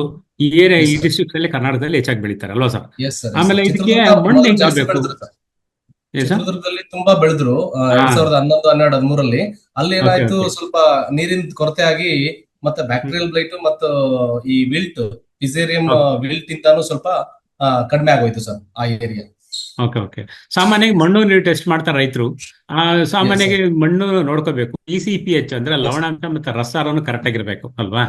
ಸಾಮಾನ್ಯವಾಗಿ ಈ ರೇಂಜ್ ಅಲ್ಲಿ ಹೇಳೋದಾದ್ರೆ ಈಗ ನಮಗೆ ಗೊತ್ತಿದ್ದಂತೆ 6.5 ಇಂದ 7 pH ಇದ್ರೆ ಒಳ್ಳೇದು, ಮತ್ತೆ EC 1ಕ್ಕಿಂತ ಕಡಿಮೆ ಇದ್ರೆ ಒಳ್ಳೇದು ಅಲ್ವಾ. ಸೊ ಈಸಿಯಾಗಿ ನಾವು ಕೊಡೋ ಗೊಬ್ಬರ ನೀರು ಸಿಗುತ್ತೆ. ಸೊ ಇದ್ರ ಬಗ್ಗೆ ಏನ್ ಹೇಳ್ತೀರಾ ಸರ್? ಸರ್ ಹೌದು, ಈಗ ನಾನು ನಮ್ಮ ಏರಿಯಾದಲ್ಲಿ ಕೊಪ್ಪಳದಲ್ಲಿ ನಂದು EC ಹತ್ತತ್ರ 1.5 to 2 ಇದೆ. ನಾನು ಯಾವುದೇ ಒಂದು ಸಾಲ್ಯುಬಲ್ ಫರ್ಟಿಲೈಸರ್ ಕೊಟ್ಟಾಗ ಸೊ 20 to 30% ವಾಟರ್ ಅಲ್ಲಿ ಅದು ಡಿಸಾಲ್ವ್ ಆಗ್ತಿದೆ. ಸೊ ಇನ್ 60 to 70% ಸೆಟ್ಲ್ ಆಗ್ತಿದೆ ಸಾಯಿಲ್ ಅಲ್ಲಿ. ಸೊ ಆ ಝೋನ್ ಅಲ್ಲಿ ಏನಾಗ್ತಿದೆ, ರೂಟ್ ಇಂಪ್ರೂವ್ಮೆಂಟ್ ಇಲ್ಲ, ಮತ್ತೆ ನ್ಯೂಟ್ರಿಯೆಂಟ್ ಅಪ್ಟೇಕ್ ಆಗ್ತಿಲ್ಲ. ಸೊ ಪ್ಲಾಂಟ್ ಲೈಟ್ ಎಲ್ಲೋಶ್ ಬಂದ್ಬಿಡ್ತಾ ಇದೆ ಸರ್. ಅಂದ್ರೆ EC ಜಾಸ್ತಿ ಇದ್ರೆ ಸಾಯಿಲ್ ಅಲ್ಲಿ ಗೊಬ್ಬರ ಇದ್ರೆ ಗಿಡ ತಗೊಳ್ಳಲ್ಲ ಸರ್. Yes sir. ಓಕೆ, ಅದೇ ತರ ರಸಾರನು ಇಂಪಾರ್ಟೆಂಟ್ ಆಗುತ್ತೆ. ಸೊ 6.5 ಇಂದ 7 ಇದ್ರೆ ಒಳ್ಳೇದು, ತುಂಬಾ ಇಂಪಾರ್ಟೆಂಟ್ ಸರ್. ಯಾಕಂದ್ರೆ ಅಲ್ಲಿ ಅಸಿಡಿಕ್ ಸಾಯಿಲ್ ಇದ್ರೆ ಒಂದ್ ಪ್ರಾಬ್ಲಮ್ ಬರ್ತಾ ಇದೆ, ಆಲ್ಕಲೈನ್ ಇದ್ರೆ ಒಂದ್ ಪ್ರಾಬ್ಲಮ್ ಬರ್ತಾ ಇದೆ. ನಿಮ್ ನ್ಯೂಟ್ರಲ್ ಇತ್ತು ಅಂದ್ರೆ ಪ್ರಾಬ್ಲಮ್ಸ್ ಇಲ್ಲ ಸರ್, ದಾಳಂಬೆಲಿ ತುಂಬಾ ಕಡಿಮೆ. ಓಕೆ, ಸೊ ನಮ್ಮ ರೆಸ್ಪಾನ್ಸ್ ಯಾವ್ದ್ರ ಮೇಲೆ ಡಿಪೆಂಡ್ ಆಗುತ್ತೆ? ಆರ್ಗ್ಯಾನಿಕ್ ಕಾರ್ಬನ್ ಏನಿದೆ, ಮತ್ತೆ EC ಏನಿದೆ, pH ಏನಿದೆ, ಅದ್ರ ಮೇಲೆ ಡಿಪೆಂಡ್ ಆಗುತ್ತೆ ಅಲ್ವಾ. ಸೊ ಇನ್ನು ಸ್ಪೇಸಿಂಗ್ ಏನೇ ಕೊಡ್ತಾರೆ ಸರ್ ಸಾಮಾನ್ಯ ರೈತರು? ಸರ್ ಈಗ ನಾವು 14/8, 14/9 ಮಿನಿಮಮ್ ಮಾಡ್ಬಿಟ್ಟಿದೀವಿ ಸರ್. ಯಾಕಂದ್ರೆ ಈಗ ಎಲ್ಲರೂ ಬ್ಲೋಯರ್ ಅಂದ್ರೆ ಟ್ರ್ಯಾಕ್ಟರ್ ಮೌಂಟೆಡ್ ಸ್ಪ್ರೇದಲ್ಲೇ ಅವರು ಸ್ಪ್ರೇ ಮಾಡೋದು ಸ್ಟಾರ್ಟ್ ಮಾಡಿರೋದ್ರಿಂದ ಮಿನಿಮಮ್ ಡಿಸ್ಟೆನ್ಸ್ ಬಂದು 13 to 14 ಬೇಕೇ ಬೇಕು ಸರ್. ಓಕೆ, ಯಾಕಂದ್ರೆ 2 ಎಕರೆ ಇರೋರ್ಗು ಮ್ಯಾನ್ಯುವಲ್ ಸ್ಪ್ರೇ ಮಾಡೋದು ಪಾಸಿಬಲ್ ಇಲ್ಲ. ತುಂಬಾ ಕಷ್ಟ ಓಕೆ ಅನಿಸ್ತಾ ಇದೆ, ಲೇಬರ್ ಸಿಗಲ್ಲ ಇನ್ ಓಕೆ ಟೈಮ್ಗೆ. ಹ್ಮ್ ಎಸ್ ಸರ್. ಹ್ಮ್ ಓಕೆ. ಆಮೇಲೆ ವೆರೈಟಿ ಬಂದು ಭಗವಾನೆ ಹೆಚ್ಚಾಗಿ ಉಪಯೋಗಿಸೋದು ಎಲ್ಲರೂ. ಹೌದು ಸರ್, ಹೌದು. 90% ಭಗವಾನೆ ವೆರೈಟಿ ನಮ್ಮ ಕ್ಲೈಮೆಟಿಕ್ ಝೋನ್ ಅಲ್ಲಿ ಇದು ಸೂಕ್ತ ಸರ್. ಮತ್ತೆ ಮಾರ್ಕೆಟಿಂಗ್ ಇಶ್ಯೂ ಇಲ್ಲ ಸರ್, ತುಂಬಾ ಇದೆ. Okay okay. ಇದನ್ನ Yes, sir. ಪ್ಲಾಂಟಿಂಗ್ ಮೆಥಡ್ ಅಂದ್ರೆ ಹೊಸದಾಗಿ ನಾಟಿ ಮಾಡೋದಿದ್ರೆ ಏನೇನು ಮುನ್ನೆಚ್ಚರಿಕೆ ಕ್ರಮ ತಗೋಬೇಕು ಅಂತ ಹೊಸದಾಗಿ ಏನಾದ್ರು ರೈತರು ಮಾಡಂಗಿದ್ರೆ? ಅಂದ್ರೆ Sir, ಸಾಯಿಲ್ first ಪ್ರಿಪರೇಷನ್ ಇಂದ ಗುಂಡಿ ಮಾಡ್ತಾರೆ, yes sir. ಗುಂಡಿ ಆಳ ಎಷ್ಟಿರ್ಬೇಕು, ಆಮೇಲೆ ಬೇಸಿಕಲಿ ಏನೇನು ಗೊಬ್ಬರ ಎಷ್ಟೆಷ್ಟು ಕೊಡ್ಬೇಕು ಬಿಗಿನಿಂಗ್ ಅಲ್ಲಿ ಅಂತ ಸ್ವಲ್ಪ. Land first scaping important sir. ಎಲ್ಲೂ ನೀರ್ ನಿಲ್ದ ಹಾಗೆ ಫಸ್ಟ್ ಲ್ಯಾಂಡ್ ಸ್ಕೇಪ್ ಮಾಡ್ಬೇಕು ಸರ್. ಓಕೆ ಭೂಮಿನ ನೀರು ನಿಲ್ಲಾರ್ದಾಗೆ ಎಲ್ಲಾದ್ರೂ ಒಂದ್ ಕಡೆ ಗುಂಡಿ ಇರುತ್ತೆ, ಒಂದ್ ಕಡೆ ದಿಬ್ಬ ಇರುತ್ತೆ. ಎಸ್ ಸೊ ಅದನ್ನ ಕರೆಕ್ಟ್ ಮಾಡ್ಕೋಬೇಕು ಸರ್ ಫಸ್ಟ್. ಆ ಓಕೆ ನಂತರ ಡೀಪ್ ಕಲ್ಟಿವೇಟ್ ಮಾಡ್ಬೇಕು ಸರ್. 1 ಫೀಟ್, ಸಾಧ್ಯವಾದಷ್ಟು 1 ಫೀಟ್. ಈ ದಾಳಂಬೆಗೆ ಸ್ವಲ್ಪ ಮೃದುವಾಗಿರುವಂತ ಮಣ್ಣು ಬೇಕು ಸರ್ ಸ್ಟಾರ್ಟಿಂಗ್ ಒಂದು 3-4 ಮಂತ್ಸ್. ಸರಿ ಸರಿ. ಸೊ ಹಾಗಾಗಿ ಅದು ಮಣ್ಣು ಉಳುಮೆ ಮಾಡೋದು ತುಂಬಾ ಇಂಪಾರ್ಟೆಂಟ್. ಮತ್ತೆ ಸಾಯಿಲ್ ಟೆಸ್ಟ್ ಮಾಡ್ಬೇಕು, pH, EC ಹಾ. ಇವೆಲ್ಲ ಕರೆಕ್ಷನ್ ಮಾಡ್ಲಿಕ್ಕೆ. ಸೊ ಹಾ. ಸಾಯಿಲ್ ಟೆಸ್ಟ್ ಕೂಡ ಬಹಳ ಇಂಪಾರ್ಟೆಂಟ್ ಸರ್. ಓಕೆ. ಆ ನಂತರ ನೀವು ಹೇಳ್ದಂಗೆ ಮಾರ್ಕಿಂಗ್ ಮಾಡ್ಬೇಕು. ಮಾರ್ಕಿಂಗ್ ತುಂಬಾ ಇಂಪಾರ್ಟೆಂಟ್. ಮಾರ್ಕಿಂಗ್ ಅಂದ್ರೆ ನಾವು ಲೈನ್ ಕ್ರಾಸ್ ಕೂಡ ಆಗ್ಬಾರ್ದು, ಸ್ಟ್ರೈಟ್ ಲೈನ್ ಅನ್ನ ನಾವು ಮೆಜರ್ ಮಾಡ್ಬೇಕು ಸರ್. ಓಕೆ ಓಕೆ ಸರಿ ಸರಿ. ಓಕೆ, ನೀವು ಹೇಳ್ದಂಗೆ ಯಾಕಂದ್ರೆ ಸಾಯಿಲ್ ಟೆಸ್ಟ್ ಇಂಪಾರ್ಟೆಂಟ್, ಅದ್ರ ಜೊತೆಗೆ ವಾಟರ್ ಟೆಸ್ಟ್ ಇಂಪಾರ್ಟೆಂಟ್ ಆಗುತ್ತೆ. ಸಪೋಸ್ ಹೌದು, ನೀರಲ್ಲಿ ಏನಾದ್ರು EC ಮತ್ತೆ pH ಜಾಸ್ತಿ ಇದ್ರೂ ಕಾರ್ಬೋನೇಟ್ಸ್, ತೊಂದ್ರೆ ಇಲ್ಲ ಸರ್. ಬೈಕಾರ್ಬೋನೇಟ್ಸ್, ಕ್ಯಾಲ್ಸಿಯಂ, ಮೆಗ್ನೀಷಿಯಂ ಮತ್ತೆ ಕ್ಲೋರೈಡ್ಸ್ ಎಲ್ಲ ಜಾಸ್ತಿ ಇದ್ರೂ ಕಟ್ಕೊಳ್ಳುತ್ತೆ ಅಲ್ವಾ? ಎಸ್ ಡ್ರಿಪ್ ಕಟ್ಕೊಳ್ಳುತ್ತೆ, ಗಿಡನೂ ಚೆನ್ನಾಗಿ ಬರಲ್ಲ. ಸರ್. TDS ತುಂಬಾ ಇಂಪಾರ್ಟೆಂಟ್. ಇವಾಗ ಏನು ನಾವು ಸಾಲ್ಯುಬಲ್ ಇದು ಹೇಳ್ತೀವಿ, TDS ಟೋಟಲ್ ಸಾಲ್ಯುಬಲ್ ಇದು. ಸೊ ಎಷ್ಟು ಇಂಪಾರ್ಟೆಂಟ್ ಅಂದ್ರೆ 800 ಅಬೌವ್ ಇತ್ತು ಅಂದ್ರೆ ನಮಗೆ ಸಮ್ ಇಮಿಡಾ ಕೆಲವೊಂದು ಕೆಮಿಕಲ್ಸ್ ಡಿಸಾಲ್ವ್ ಆಗಲ್ಲ. ಈಗ ಸಿಲಿಕಾನ್ ಇರ್ಬೋದು, ಸಿಲಿಕಾನ್ ಡಿಸಾಲ್ವ್ ಆಗಲ್ಲ, ಕ್ಯಾಲ್ಸಿಯಂ ಡಿಸಾಲ್ವ್ ಆಗಲ್ಲ, ಮೆಗ್ನೀಷಿಯಂ ಆಲ್ಸೋ ಡಿಸಾಲ್ವ್ ಆಗಲ್ಲ ಸರ್. TDS ತುಂಬಾ ಇಂಪಾರ್ಟೆಂಟ್ ನೀರಿನಲ್ಲಿ. ಓಕೆ ಸರಿ ಸರ್. pH ಕರೆಕ್ಷನ್ ಮಾಡ್ಲಿಕ್ಕೆ, ವಾಟರ್ pH ಕರೆಕ್ಷನ್ ಮಾಡ್ಲಿಕ್ಕೆ ಇವಾಗ ಸುಮಾರು ಕೆಮಿಕಲ್ಸ್ ಬಂದಿದೆ ಸರ್. ಸೊ 1-2% ವೇರಿ ಇದ್ರೆ ಅದು ಕೆಮಿಕಲ್ ಹಾಕ್ಬಿಟ್ಟು ನಾವು pH ನ ನ್ಯೂಟ್ರಲ್ ತಂದ್ಬಿಡ್ತೀವಿ. ಎಕ್ಸಾಂಪಲ್ ಏನ್ ಸರ್ ಕೆಮಿಕಲ್ ಅದು? ಸರ್, ಒಂದು ಸಿಟ್ರಿಕ್ ಆಸಿಡ್ ಇದೆ. ಓಕೆ. ಹಾ. ಸೈಟ್ರಿಕ್ ಆಸಿಡ್ ಇಂದನೂ ಮಾಡ್ತೀವಿ. ಕೆಲವೊಂದು ನಾವು ವಾಟರ್ ಈಗ ಆಲ್ರೆಡಿ ರೆಡಿನೇ ಬರ್ತಾ ಇದಾವೆ ಸರ್. ಸಿಟ್ರಿಕ್ ಆಸಿಡ್ ಮೇಜರ್ ಇದು ನಮ್ಗೆ. ಓಕೆ, ಸಿಟ್ರಿಕ್ ಮೇಜರ್ ಉಪಯೋಗಿಸೋದು. ಹೌದು ಸರ್, ಹೌದು. ಇನ್ನು ಕೆಲವು ಹೌದು. ನಾನು ಕೇಳಿದೀನಿ pH ಬ್ಯಾಲೆನ್ಸರ್ಸ್ ಅಂತ ಇದಾವೆ. ಸೊ ಸೇಮ್ ಅದೇ ಆಸಿಡಿಕ್ ಕಂಟೆಂಟ್ ಇರುತ್ತೆ. ಸೇಮ್ ಆಮೇಲೆ acidic ಫಾಸ್ಫರಿಕ್ content ಇರುವಂತ ಯೂಸ್ ಮಾಡ್ತಾರೆ. ಎಸ್, ಫಾಸ್ಫರಿಕ್ ಆಸಿಡ್ ಹಾಕಿರ್ತಾರೆ. But phosphoric acid some chemical ಗೆ ಪ್ರಾಬ್ಲಮ್ ಮಾಡುತ್ತೆ. ಏನಂದ್ರೆ ಈಗ ಕಾಸ್ಟ್ ನಾವು ಕಂಪೇರ್ calcium ಮಾಡಿದ್ರೆ ಯು ಆರ್ spray ರೈಟ್, ಮಾಡ್ಬೇಕಾದ್ರೆ- ಸಿಟ್ರಿಕ್ ಆಸಿಡ್.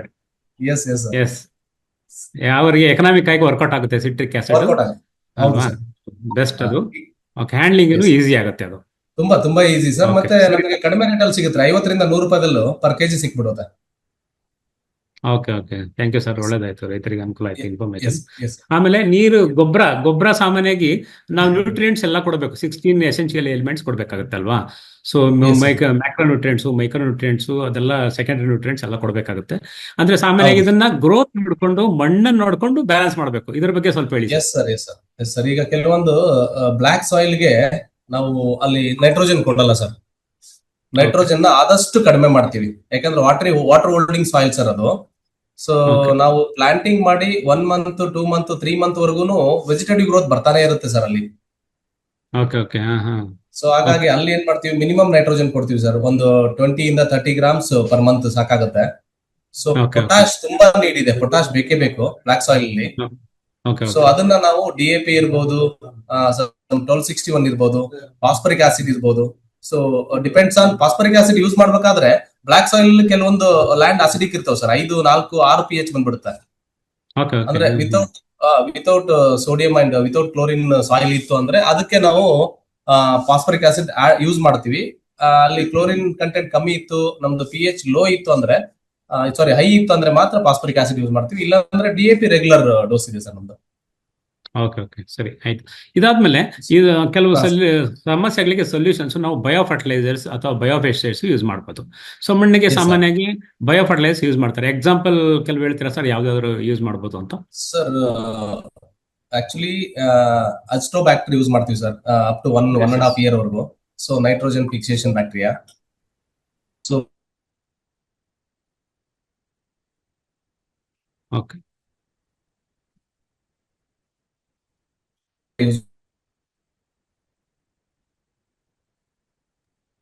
ಓಕೆ ಹೌದು ಸರ್, ಈಗ ಅಸ್ಟೋಬ್ಯಾಕ್ಟರ್ ಚಾರ್ಟ್ ಅಲ್ಲೂ ಕೂಡ ಕೆಲವೊಂದು ಪ್ರಶ್ನೆಗಳು ಬರ್ತಿದಾವೆ.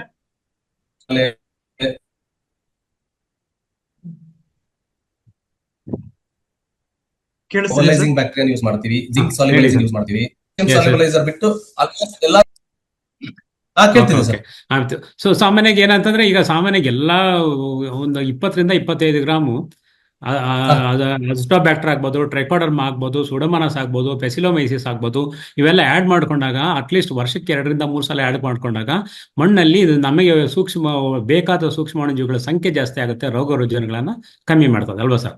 ಕಮ್ಮಿ ಮಾಡುತ್ತೆ. Okay. ಹೌದು ಸರ್. ಬಯಾಲಜಿಕಲ್ಸ್ ನಾವು ಮಂತ್ಲಿ ಒನ್ಸ್ ಬಿಟ್ರೆ ಒಳ್ಳೇದು ಸರ್. ಒನ್ ಟೈಮ್ ಟ್ರೈಕೋ ಬಿಡ್ತೀವಿ, one time Paecilomyces, one time Pseudomonas, Bacillus subtilis also very good result sir ನಮಗೆ ಬ್ಯಾಕ್ಟೀರಿಯಲ್ ರೈಟ್.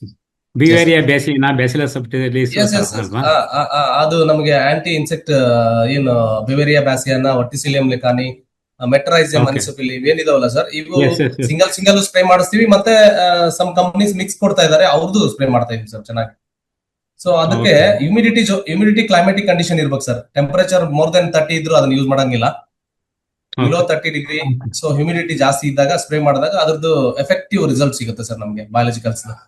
ಅದ್ರದ್ದು Okay, ಯೂಸ್ ನೀವು- ಮಾಡೋದು climate most important sir. Okay. So ನೀವು ಹೇಳದಂಗೆ ಈಗ ಬಯಾಲಜಿಕಲ್ಸ್ ಯೂಸ್ ಮಾಡಬೇಕಾದ್ರೆ ಕೆಮಿಕಲ್ಸ್ ಬಯಾಲಜಿಕಲ್ಗೂ ಮಧ್ಯೆ ಅಟ್ಲೀಸ್ಟ್ 1 ಮಂತ್ ಗ್ಯಾಪ್ ಇರಬೇಕು. ಸರ್ ಅಂದ್ರೆ ನಾವು ಮಾಡಿ ಮಾಡಂಗಿಲ್ಲ. ಸಾಯಿಲ್ಗೆ ಸರ್ ಮಣ್ಣಿಗೆ ನಾವು ಯಾವುದೇ ಮಣ್ಣಿಗೆ. ಅಲ್ಲಲ್ಲ ಮಣ್ಣಿಗೆ ಮಣ್ಣಿಗೆ ಬಿಡ್ಬೇಕಾದ್ರೆ ಸೊ ಟ್ರೈಕೋಡರ್ಮಾ, ಸೋಡೋಮೋನಸ್ ಇವೆಲ್ಲ ಏನಾಗ್ತವೆ, ಫಂಗಸ್ ಇದಾವೆ ಸರ್. ಸೋಡೋಮೋನಸ್ ಬ್ಯಾಕ್ಟೀರಿಯಾ ಇದೆ, ಬ್ಯಾಸಿಲಸ್ ಬ್ಯಾಕ್ಟೀರಿಯಾ ಇದೆ, ಟ್ರೈಕೋಡರ್ಮಾ ಫಂಗಸ್ ಇದೆ. ಸೊ ಇದಕ್ಕೂ Okay. ಕೆಮಿಕಲ್ ಫರ್ಟಿಲೈಸರ್ಗೂ ಸಂಬಂಧ ಇಲ್ಲ ಸರ್. ಸೊ ನೆಕ್ಸ್ಟ್ ಡೇ ನೀವು ಬಿಟ್ಬಿಡ್ಬೋದು, ಏನ್ ಪ್ರಾಬ್ಲಮ್ ಇಲ್ಲ. ಹೌದಾ? Okay. Highly acidic and highly chlorine ಇದ್ರೆ, ಈಗ ಎಂಒಪಿ ಇದ್ದಾಗ ಸ್ವಲ್ಪ ಎಂಒಪಿ ಮತ್ತೆ ಕ್ಯಾಲ್ಸಿಯಂ ಇದ್ದಾಗ ನಾವು 1 ವೀಕ್ ಸೊ ಡ್ಯೂರೇಷನ್ ಮೇಂಟೈನ್ ಮಾಡ್ಬೇಕಾಗುತ್ತೆ sir. Okay. Okay. At least 1 week ಯಾಕಂದ್ರೆ ಕ್ಲೋರಿನ್ ಫ್ರೀ ಫರ್ಟಿಲೈಸರ್ ಬಂದಿದಾವೆ ಈಗೆಲ್ಲ. Chloride Okay. ಇರೋದಿಲ್ಲ NPK ಅಲ್ಲಿ. ಆ ತರ Okay. ಫರ್ಟಿಲೈಸರ್ ನೀವು ಬಿಡ್ಬೇಕಾದ್ರೆ ಸೊ ಇವತ್ತು ಟ್ರೈಕೋಡರ್ಮಾ ಬಿಟ್ಟಿದೀವಿ, ನೆಕ್ಸ್ಟ್ ಡೇ ಒಂದಿನ ಬಿಟ್ಬಿಟ್ಟು ಥರ್ಡ್ ಡೇ ನಾವು ಬಿಡ್ಬೋದು ಸರ್, ಏನ್ ಪ್ರಾಬ್ಲಮ್ ಇಲ್ಲ. ಎಕ್ಸಾಂಪಲ್ ಕ್ಲೋರಿನ್ ಫ್ರೀ ಅಂದ್ರೆ SOP sulphate of potash. Yes sir, chlorine free ಇದೆ. ಇವನ್ ಪಾಸ್ಪೇಟ್ ಮತ್ತ ಈಗ 0-40-40 ಅಂತ ಬಂದಿದಾವೆ, 40-40. ಸೊ ಅವೆಲ್ಲ ಕ್ಲೋರಿನ್ ಫ್ರೀ ಬರ್ತಿದಾವೆ. ಇಂಪೋರ್ಟೆಡ್ ಸೋರ್ಸ್ ಏನಿದಾವೆ ಸರ್, ಯುರೋಪಿಯನ್ ಸೋರ್ಸ್. ಸೊ ಆ ಸೋರ್ಸ್ ಅಲ್ಲಿ ಕ್ಲೋರಿನ್ ಫ್ರೀ ಇದೆ. ಓಕೆ. 1261, 052, 34, 1305 ಆಲ್ ಗ್ರೇಡ್ ಅಲ್ಲಿ ಕ್ಲೋರಿನ್ ಅಂಡ್ ಸೋಡಿಯಂ ಫ್ರೀ ಅಂತ ಬರ್ದ್ಬಿಟ್ಟಿದ್ದಾರೆ ಸರ್ ಈಗ. Okay. Okay.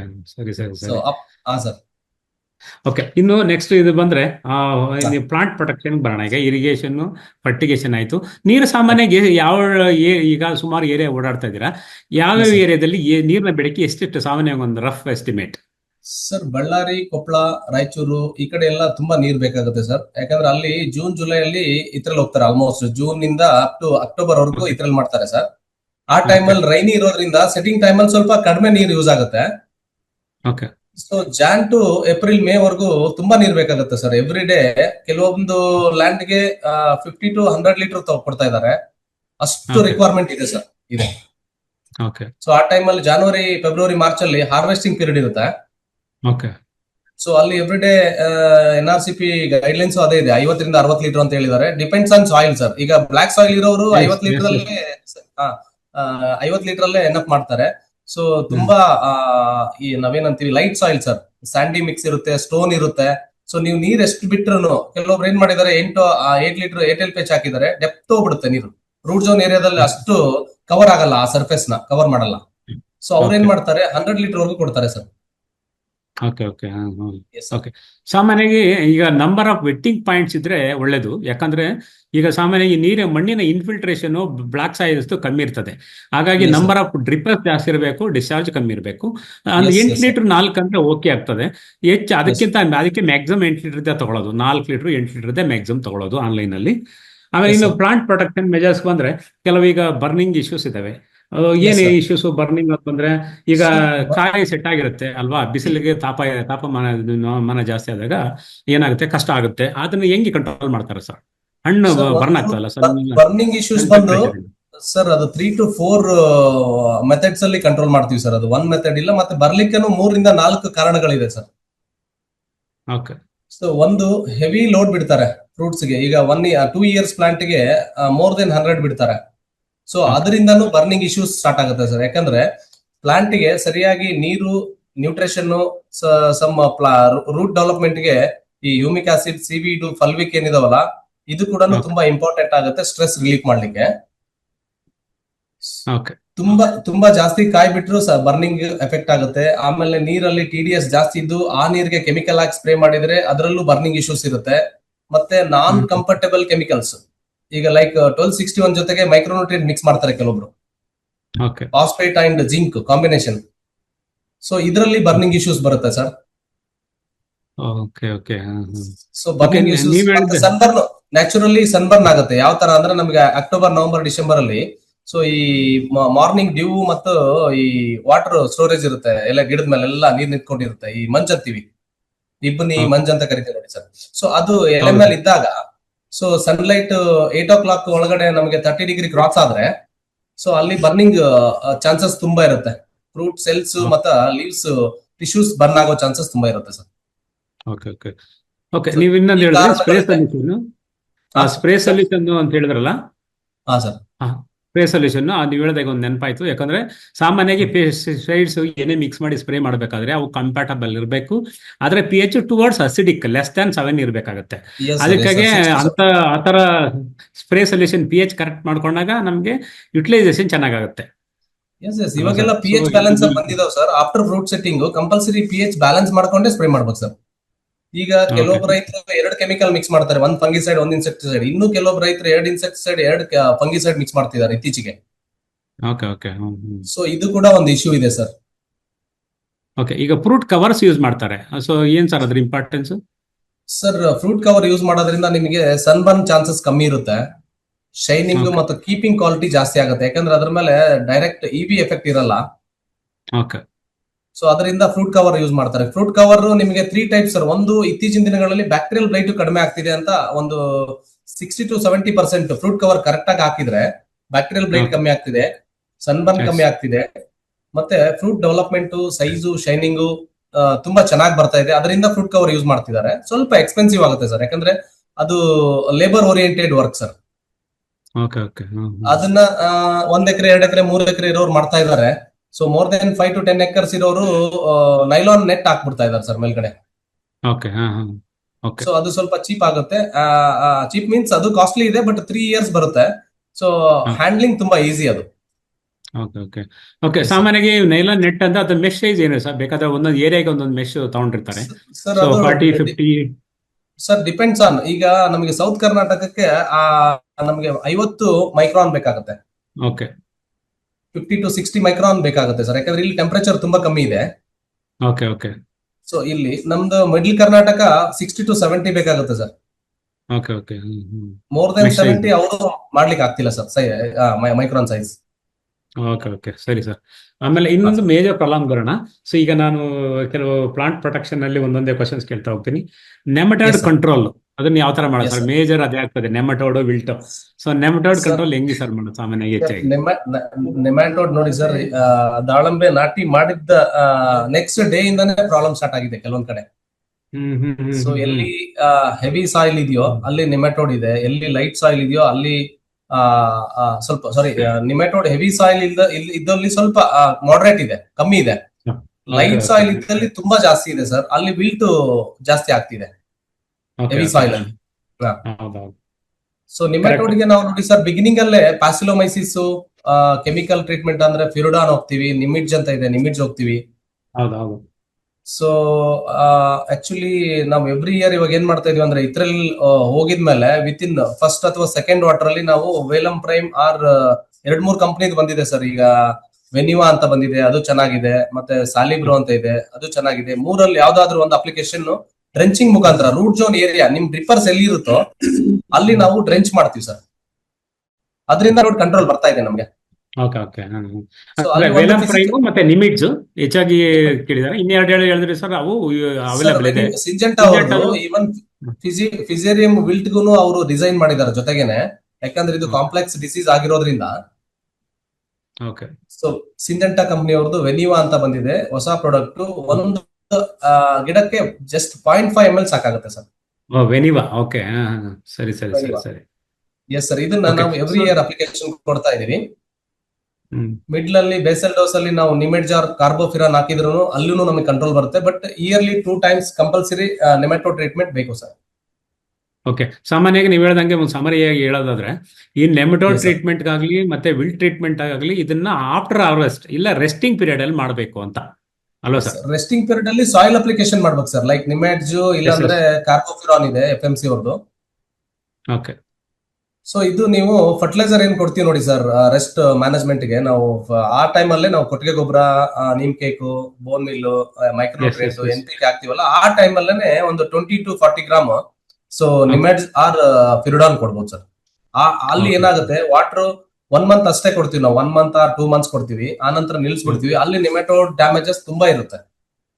Okay okay yes sir. ಇದು ಯೂಸ್ ಮಾಡ್ಬೋದಾ? ಕ್ಲೋರೋಪೈರ್ಪಾಸ್ ಗ್ರಾನ್ಯೂಲ್ಸ್ ಆಗಲಿ, ರಿಜೆಂಟ್ ಗ್ರಾನ್ಯೂಲ್ಸ್ ಆಗಲಿ, ಫರ್ಟಾರಾ ಗ್ರಾನ್ಯೂಲ್ಸ್ ಆಗಲಿ ಅವೆಲ್ಲ ಇಲ್ಲ, ರೀಸೆಂಟ್ ನಿಮೆಟೋಡ್ ಮೇಲೆ ವರ್ಕ್ ಆಗಲ್ಲ sir. Stem borer, pin hole borer ಗೆ ಹೆಲ್ಪ್ ಆಗುತ್ತೆ. ಎಸ್ ಓಕೆ ಸೊ ಅದು ಇಯರ್ ಅಲ್ಲಿ ಅದು ಒಂದು ಅಪ್ಲಿಕೇಶನ್ ಬೆಟರ್ ಸರ್. ಆಕ್ಚುಲಿ ನಾವು ಇದ್ರಲ್ಲಿ ಹೊಡಿತೀವಲ್ಲ, ಅಲ್ಲಿ ಒಂದು ಅಪ್ಲಿಕೇಶನ್ ಕೊಡ್ತೀವಲ್ಲ, ಆ ಅಪ್ಲಿಕೇಶನ್ ಅಲ್ಲಿ ಪಿಪ್ರೋನಿಲ್ ಆರ್ ಥಯೋಮೆಥಾಕ್ಸಮ್ ಗ್ರಾನ್ಯೂಲ್ಸ್ ಹೋದ್ರೆ stem borer and pin hole borer ಗೆ ತುಂಬಾ ಹೆಲ್ಪ್ ಆಗುತ್ತೆ. ಕ್ಲೋರೋ ಗ್ರಾನ್ಯೂಲ್ಸ್ ಒಳ್ಳೇದು ಸರ್. ಆಕ್ಚುಲಿ ನಿಮೆಟೋಡ್ ಕೂಡ ಕಂಟ್ರೋಲ್ ಆಗ್ತಿದೆ. ಕ್ಲೋರೋ ಗ್ರಾನ್ಯೂಲ್ಸ್ ಅಡ್ವಾನ್ಸ್ ಆಗಿ ಹಾಕಿದೆ. ಸಾರಿ, ಇದು ನಮ್ಗೆ mealybug. Okay okay so 2 advantages ಇದೆ ಕ್ಲೋರೋ ಗ್ರಾನ್ಯೂಲ್ಸ್ ಹಾಕೋದ್ರಿಂದ. ಬಟ್ ಏನಂದ್ರೆ ರೆಸಿಡ್ಯೂ ಮೇಂಟೈನ್ ಮಾಡೋರಿಗೆ ಅದು ಹೆಲ್ಪ್ಫುಲ್ ಆಗಲ್ಲ ಸರ್. ರೆಸಿಡ್ಯೂ ಬಂದ್ಬಿಡುತ್ತೆ chlorpyrifos. Yes yes yes yes okay. ಸಾಮಾನ್ಯವಾಗಿ ಇದು PHI ವ್ಯಾಲ್ಯೂಸ್ ಅಂತಾರೆ, ಅಂದ್ರೆ ಪ್ರೀ ಹಾರ್ವೆಸ್ಟ್ ಇಂಟರ್ವಲ್ ಅಂತ. ಸ್ಪ್ರೇ ಮಾಡಿದ್ಮೇಲೆ ನಾವು ಹಣ್ಣು ಕಟಾವ್ ಮಾಡಿ ತಿನ್ನೋದಕ್ಕೆ ಎಷ್ಟು ದಿವಸ ಗ್ಯಾಪ್ ಬೇಕು ಅಂತ ಇಂಪಾರ್ಟೆಂಟ್. ಅದನ್ನ PHI ವ್ಯಾಲ್ಯೂಸ್ ಅಂತ ಕರೀತಾರೆ. ಅದನ್ನ ನೋಡ್ಕೊಂಡು ಸ್ಪ್ರೇ ಮಾಡಿದ್ರೆ ಇತ್ತೀಚೆಗೆ ಹೊಸ ಮಾಲಿಕ್ಯೂಲ್ಸ್ ನಾವು ಅದರಲ್ಲೂ ಇದೆ NRC ಪೊಮಗ್ರೆನೇಟ್ ಏನಿದೆ ಗುಲಾಬರ್ದವರು ಅವರು ಮಾಡಿದ್ದಾರೆ. ಸೊ ಅದನ್ನ ನೋಡ್ಕೊಂಡಾಗ ಏನಾಗುತ್ತೆ, ಅಟ್ಲೀಸ್ಟ್ ಹಣ್ಣು ಹಾರ್ವೆಸ್ಟ್ ಆಗೋ ಟೈಮಲ್ಲಿ ನಾವು ಬಯಾಲಜಿಕಲ್ಸ್ ಅಥವಾ ನೀಮ್ ಆಯಿಲು, ಪಂಗೇಮಿ ಆಯಿಲು, ಈ ತರ ಬಯಾಲಜಿಕಲ್ಸ್ ಯೂಸ್ ಮಾಡಿದ್ರೆ ಟ್ರೈಕೋಡರ್ಮ್ ಆಗ್ಬೋದು, ಸೂಡೋಮೋನಾಸ್ ಆಗ್ಬೋದು, ನೀವು ಹೇಳ್ದಂಗೆ ವರ್ಟಿಸಿಲಿಯಂ ಲೆಕ್ಯಾನಿ ಆಗ್ಬೋದು, ಆಮೇಲೆ ಬ್ಯಾಸಿಲಸ್ ಥೊರಸಿಸ್ ಈ ತರ ಆಗ್ಬೋದು, ಆಮೇಲೆ ಬ್ಯಾಸಿಲಸ್ ಸಬ್ಟಿಲಿಸ್ ಇಂಥವು ಮಾಡ್ಕೊಂಡಾಗ ಏನಾಗುತ್ತೆ, ಸೊ ನಮಗೆ residual effect towards harvesting and eating time ಕಮ್ಮಿ ಆಗ್ತದೆ ಅಲ್ವಾ ಸರ್? ಕಮ್ಮಿ ಆಗ್ತದೆ. So ಹಂಗಾಗಿ ಮಿನಿಮಮ್ 15 days ಇದನ್ನ ಮಾಡೋದು ಉತ್ತಮ. S sir, 10 to 15 days after harvesting 10 days minimum ತಿನ್ಲಿಕ್ಕೆ ಹೋಗ್ಬಾರ್ದು. ಯಾಕಂದ್ರೆ ಏನಾಗುತ್ತೆ, ಒಂದೊಂದ್ ಸೀಸನ್ ಅಲ್ಲಿ ಒಂದೊಂದ್ ತರ ಪ್ರಾಬ್ಲಮ್ ಇದೆ ಸರ್ ಎಂಡಿಂಗ್ ಅಲ್ಲಿ. ಈಗ ನೀವು ಸೌತ್ ಜೋನ್ ಏರಿಯಾಕ್ ಬಂದ್ರೆ, so fruit sucking moth damages up to harvesting ವರ್ಗೂ ಇರುತ್ತೆ, ನಿಮಗೆ ಗೊತ್ತಿರ್ಬೋದು. ಓಕೆ ಸೊ ಅಲ್ಲಿ ಕೆಮಿಕಲ್ ಬಿಟ್ರೆ ಸೆಕೆಂಡ್ ಬಂದು ಅದಕ್ಕೆ ನೆಟ್ ಹಾಕ್ತಿದೀವಿ ಈಗ. ಸೊ ಇತ್ತೀಚೆಗೆ 20-30 mm ನೆಟ್ ಹಾಕಿದ್ರೆ ಸೊ ಫ್ರೂಟ್ ಫ್ಲೈ ಒಳಗಡೆ, ಫ್ರೂಟ್ ಸಕಿಂಗ್ ಮೌತ್ ಒಳಗಡೆ ಎಂಟರ್ ಆಗ್ತಿಲ್ಲ. ಸೊ ಅಲ್ಲೇನಾಗುತ್ತೆ, ನೀವ್ ಹೇಳ್ದಂಗೆ PHI ಮೇಂಟೈನ್ ಆಗುತ್ತೆ sir. Okay okay thank you. So ಇನ್ನು ಕೆಲವೊಬ್ರು ರೈತರು ಹಾಕಲ್ಲ, ಲಾಸ್ಟ್ ಮೂಮೆಂಟ್ ಅಲ್ಲಿ ಫೆರಿಥ್ರೈಡ್ ಸ್ಪ್ರೇ ಮಾಡ್ಬೇಕಾಗುತ್ತೆ, ಅನಿವಾರ್ಯ, ಅದು ಮಾಡ್ಲೇಬೇಕಾಗುತ್ತೆ. ಇಲ್ಲಾಂದ್ರೆ ಒಂದೊಂದ್ ದಿನಕ್ಕೆ ಒಂದೊಂದ್ ಗಿಡದಲ್ಲಿ 10 ಕಾಯಿನ ಡ್ಯಾಮೇಜ್ ಮಾಡುತ್ತೆ. ಓಕೆ ಓಕೆ ಇನ್ನು ಕೆಲವೊಬ್ರು ಲೈಟ್ಸ್ ಹಾಕಿ, ಲೈಟ್ಸ್ ಕೆಳಗಡೆ ನೀರಿಟ್ಟು ಅಲ್ಲಿ ಬಂದು ಬೀಳೋ ತರ ಪ್ಲಾನ್ ಮಾಡ್ತಾರೆ. ಅದನ್ನು ಒಂದು ಒಳ್ಳೆ ಮೆಥಡ್, ಅದು ಎಕೋ ಫ್ರೆಂಡ್ಲಿ ಮೆಥಡ್. ಸೊ ಇನ್ನೊಂದು ನಿಮಗೆ ಈ ಟೈರ್ ನ ಸುಟ್ರೆ ಆ ಸ್ಮೆಲ್ಗೆ ಸ್ವಲ್ಪ ಅವಾಯ್ಡ್ ಆಗ್ತವೆ, ಅದು ಒಂದು ಒಳ್ಳೆ ಮೆಥಡ್. ಓಕೆ ಸೊ ಇನ್ನು ಒಂದೇನಿದೆ ಅಂದ್ರೆ, ನಿಮಗೆ ಈ ಬನಾನಾಕ್ಕೆ ಲ್ಯಾಮ್ಡಾ ಸೈಲೋತ್ರಿನ್ ಇಂಜೆಕ್ಟ್ ಮಾಡಿ ಪ್ರತಿ ಗಿಡಕ್ಕೂ ಒಂದೊಂದು ಬನಾನಾ ಕಟ್ಟಿದ್ರೆ ಅದು ಬಂದು ಬನಾನಕ್ಕೆ ಸಕ್ ಮಾಡುತ್ತೆ. ಓಕೆ ಸೊ ಇದು ಒಂದು ಒಳ್ಳೆ ಮೆಥಡ್ ಸರ್, ಫ್ರೂಟ್ ಸಕಿಂಗ್ ಮಾತ್ ಕಂಟ್ರೋಲ್ ಮಾಡ್ಲಿಕ್ಕೆ. ಅದರಿಂದ ರೆಸಿಡ್ಯೂವಲ್ ಮ್ಯಾನೇಜ್ ಮಾಡಬಹುದು ನಾವು, ಕೆಮಿಕಲ್ ರೆಸಿಡ್ಯೂ. ಬೆಸ್ಟ್ ಅಂದ್ರೆ ಬನಾನಾ ಲೀವ್ಸ್ ಏನಿದೆ ಶೂಡೋಸ್ಟೆಮ್ ಅದು ಲೀವ್ಸ್ ತಗೊಂಡು ಅಲ್ಲಲ್ಲ, ಅದಕ್ಕೆ ಲ್ಯಾಂಬ್ಡಾ ಸೈಲೆಟ್ರಿನ್ ಅಥವಾ ಕರಾಟೆ ಅಂತ ಕರಿತೀವಿ. ಅಲ್ಲಲ್ಲ, ಬನಾನಾ ಫ್ರೂಟೇ ಸರ್, ಫ್ರೂಟೇ ಮೆಚೂರ್ ಆಗಿರುವಂತ ಬನಾನಾ, ಅದಕ್ಕೆ ಕರಾಟೆ ಇಂಜೆಕ್ಟ್ ಮಾಡ್ಬೇಕು. ಪ್ರತಿ ಗಿಡಕ್ಕೂ ಒಂದೊಂದು ಬನಾನಾ ಕಟ್ಬೇಕು sir. Okay okay thank you, ಒಳ್ಳೆ ಸೊ ಸೊಲ್ಯೂಷನ್. ಆಗ ಏನಾಗುತ್ತೆ, ಒಂದು 10 days 15 days ವರೆಗೂ ಆ ಬನಾನಾ ಕೊಳ್ತು ಹೋಗೋವರೆಗೂ ಬಂದು ಅದಕ್ಕೆ ಚುಚ್ತಾ ಇರ್ತವೆ. ಯಾಕಂದ್ರೆ ಸ್ಮೆಲ್ ಬರುತ್ತೆ ಬನಾನಾದು, ಫ್ರೂಟ್ ಓಕೆ ಓಕೆ ಫ್ಲೇವರ್ ಬರುತ್ತೆ. Okay thank you sir. So ಆಮೇಲೆ ಇನ್ನೊಂದು, ನಾವು ವಿಲ್ಟ್ ಮ್ಯಾನೇಜ್ಮೆಂಟ್ ಮಾಡೋದು ಹೆಂಗೆ sir? Wilt sir first nematode control ಮಾಡಿದ್ರೆ ವಿಲ್ಟ್ ಕಂಟ್ರೋಲ್ ಆಗುತ್ತೆ sir. First of all nematode treatment every year ಇರ್ಲೇಬೇಕು. ನಾನು ಹೇಳಿದ್ನಲ್ಲ ಸರ್, ಒಂದು ಬೆಸಲ್ ಡೋಸ್ ಅಲ್ಲಿ ಗ್ರಾನ್ಯೂಲ್ ಫಾರ್ಮ್ ಅಲ್ಲಿ ಕೊಡ್ಬೇಕು, ನಿಮೆಟ್ಜಾರ್ ಕಾರ್ಬೋಫಿರಾನ್. ಓಕೆ. ಸೊ ನಂತರ ಈಗ ಡ್ರೆಂಚಿಂಗ್ ಸಿಸ್ಟಮ್ ಬಂದಿದೆ. ನಿಮ್ಮ ನೆಟಾಫೇಮ್ದು 4 LPH ಹಾಕಿರೋರು ಡ್ರಿಪ್ ಅಲ್ಲೂ ಕೊಡ್ಬೋದು. ಯಾಕಂದ್ರೆ ಅಲ್ಲಿ ಲೀಚ್ ಔಟ್ ಆಗೋ ಚಾನ್ಸಸ್ ತುಂಬಾ ಕಮ್ಮಿ ಇರುತ್ತೆ, ವೈಲ್ಡ್ ಸ್ಪ್ರೆಡ್ ಆಗುತ್ತೆ. So almost root zone area ಏನಿದೆಯೋ ಆ ಕೆಮಿಕಲ್ ನ ಪೆನಿಟ್ರೇಟ್ ಆಗ್ಲಿಕ್ಕೆ ಹೆಲ್ಪ್ ಮಾಡುತ್ತೆ 4 LPH ಯೂಸ್ ಮಾಡಿದವರು. ಓಕೆ ಸರಿ. ಈಗ ಅದರ ಡ್ರಿಪ್ಪರ್ ಎಲ್ಲಿದೆಯೋ ಅದ್ರ ಕೆಳಗಡೆ ಕೊಡ್ಬೇಕಾಗುತ್ತೆ. ಯಾಕಂದ್ರೆ ನೆಮ್ಯಾಟೋಡ್ ಬರೋದು ಫೀಡಿಂಗ್ ರೂಟ್ಸ್ ಗೆನೆ ಬರುತ್ತೆ ಸರ್. ನಮ್ದೇನು ಓಕೆ ನ್ಯೂಟ್ರಿಯೆಂಟ್ ಸೆಕ್ ಮಾಡುವಂತ ರೂಟ್ಸ್ ಅದನ್ನೇ ಡ್ಯಾಮೇಜ್ ಮಾಡುತ್ತೆ. ನಿಮೆಟೋಡ್ ಟಾರ್ಗೆಟ್ ಅದು. ಓಕೆ. ಅಲ್ಲ ಮ್ಯಾಕ್ಸಿಮಮ್ ಅಂದ್ರೆ 10 ಗ್ರಾಮ್ ಪರ್ ಡ್ರಿಪ್ಪರ್ ಅಂದ್ರೆ 4 ಡ್ರಿಪ್ಪರ್ ಇದ್ರೆ 40 ಗ್ರಾಮ್ ಮ್ಯಾಕ್ಸಿಮಮ್ 40 ಅಲ್ವಾ? Gram. Yes sir, yes sir. 5ರಿಂದ 10 ಸೆಂಟಿಮೀಟರ್ ಡ್ರಿಪ್ಪರ್ ಕೆಳಗಡೆ ಕೊಡಬೇಕಾಗುತ್ತೆ. ಅಂದ್ರೆ ಏನಾಗುತ್ತೆ, ಎಸ್ ಡಿಸಾಲ್ವ್ ಆಗಬೇಕು, ರೂಟ್ ಝೋನ್ ಅಲ್ಲಿ ಇರ್ಬೇಕದು.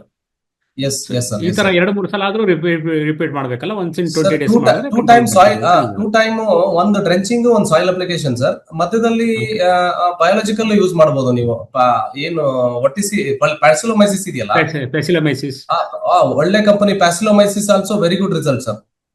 ಓಕೆ ಓಕೆ ಸೊ ಸರಿ ಸರ್. ಅದು ನಿಮೆಟೋಡ್ಗೆ ಓಕೆ. ವಿಲ್ಟ್ ಅಂತ ಕಂಟ್ರೋಲ್ ಮಾಡ್ಬೇಕಾದ್ರೆ ಕೆಮಿಕಲ್ಸ್ ಸರ್, ಡ್ರೆಂಚಿಂಗ್ ಮಾಡೋದಾದ್ರೆ ನಾವು ಎಸ್ ಇದೆ ಸರ್. ಸ್ಪ್ರೇ ಆಕ್ಚುಲಿ ಮಾಡ್ಬೇಕಾ? ವಿಲ್ಟ್ ಅನ್ನ ನಾವು 3 ತರ ಮ್ಯಾನೇಜ್ ಮಾಡ್ತಾ ಇದೀವಿ ಸರ್.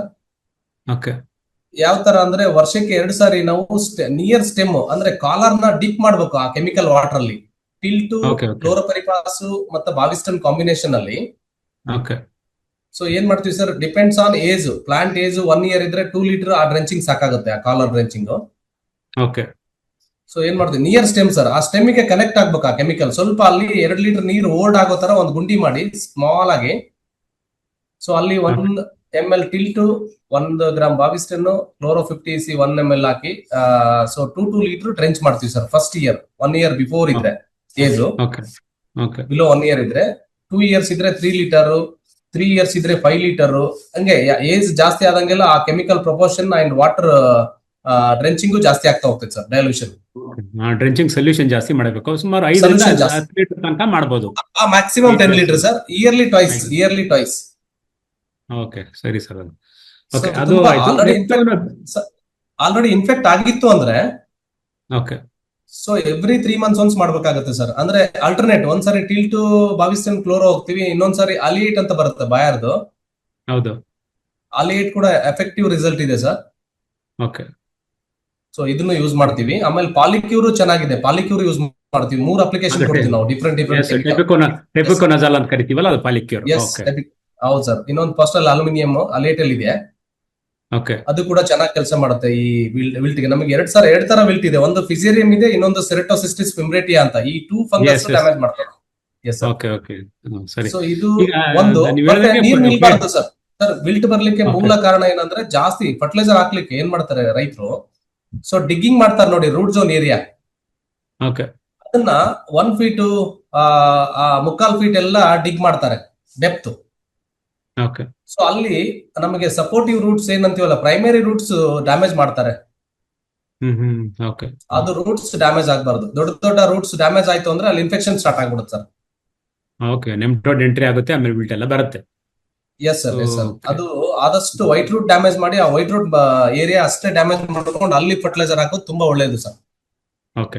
ಈಗ ವಿಲ್ಟ್ ಪೈಟಾಪ್ತರ ಇಂದ ಬಂದ್ರೆ ಅದಕ್ಕೆ ಕೆಮಿಕಲ್ ರೆಕಮೆಂಡೇಶನ್ ಏನು ಸಾಮಾನ್ಯವಾಗಿ ರೆಡಮಿಲ್ ಗೋಲ್ಡ್ ಮಾಡಬಹುದು, ಅದಕ್ಕೆ ಅದಕ್ಕೆ ತುಂಬಾ ಈಸಿ ಇದೆ ಸರ್, ಅದೇನ್ ತೊಂದ್ರೆ ಇಲ್ಲ ನಮ್ಗೆ.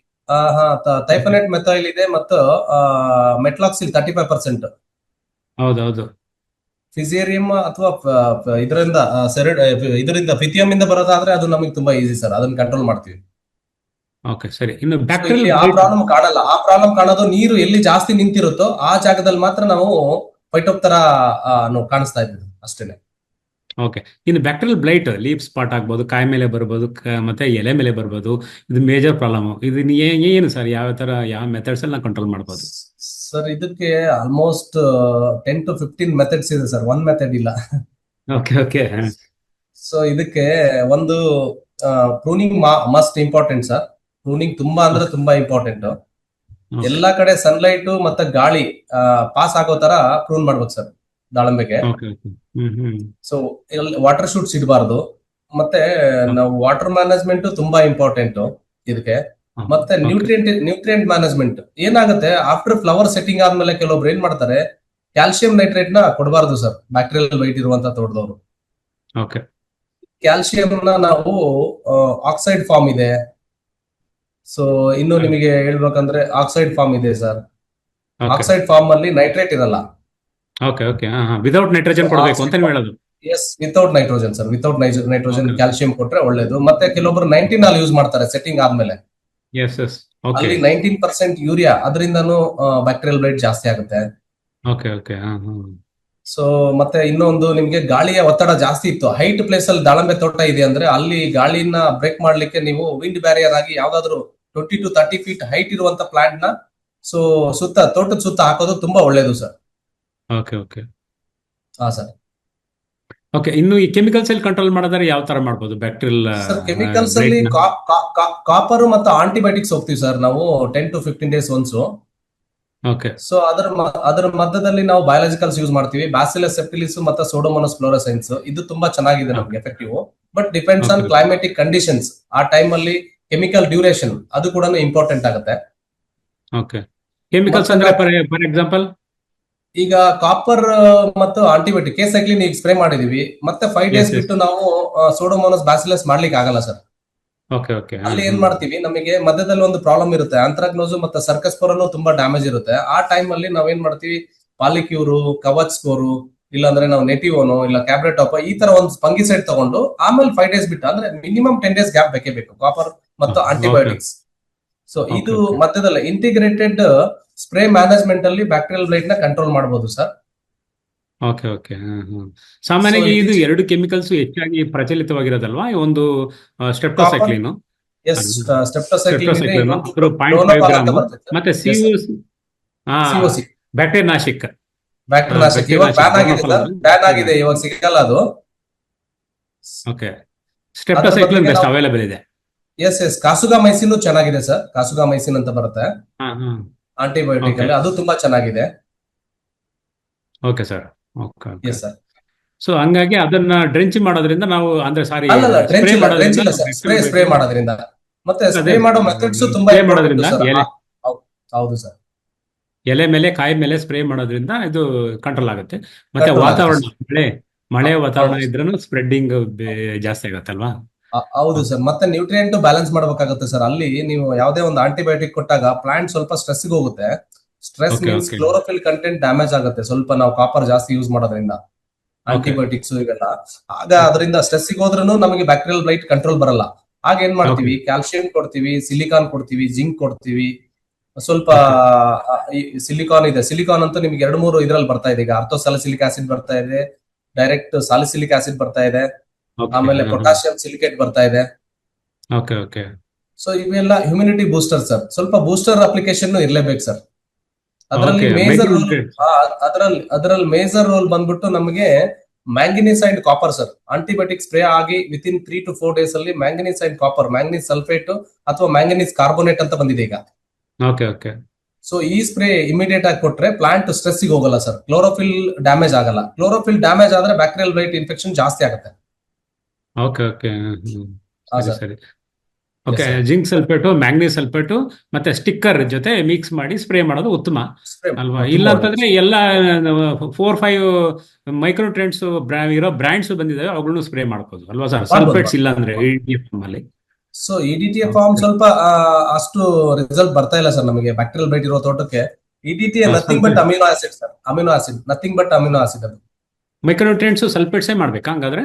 ಸಲ್ಫೇಟ್ ಮಾಡ್ಬೇಕು. Sulphate any form sir. Sulphate ಇದೆ, ಕಾರ್ಬೋನೇಟ್ ಇದೆ, ನಿಮಗೆ ಆಕ್ಸೈಡ್ ಇದೆ. ಈಗ ಜಿಂಕ್ ಆಕ್ಸೈಡ್ ಇದೆ, ಜಿಂಕ್ ನೀವು ಆಕ್ಸೈಡ್ ಫಾರ್ಮ್ ಮಾಡಿ, ಜಿಂಕ್ ಆಕ್ಸೈಡ್ ಎಕ್ಸಾಂಪಲ್ ಈಗ ಎಲ್ಲ. Yes correct.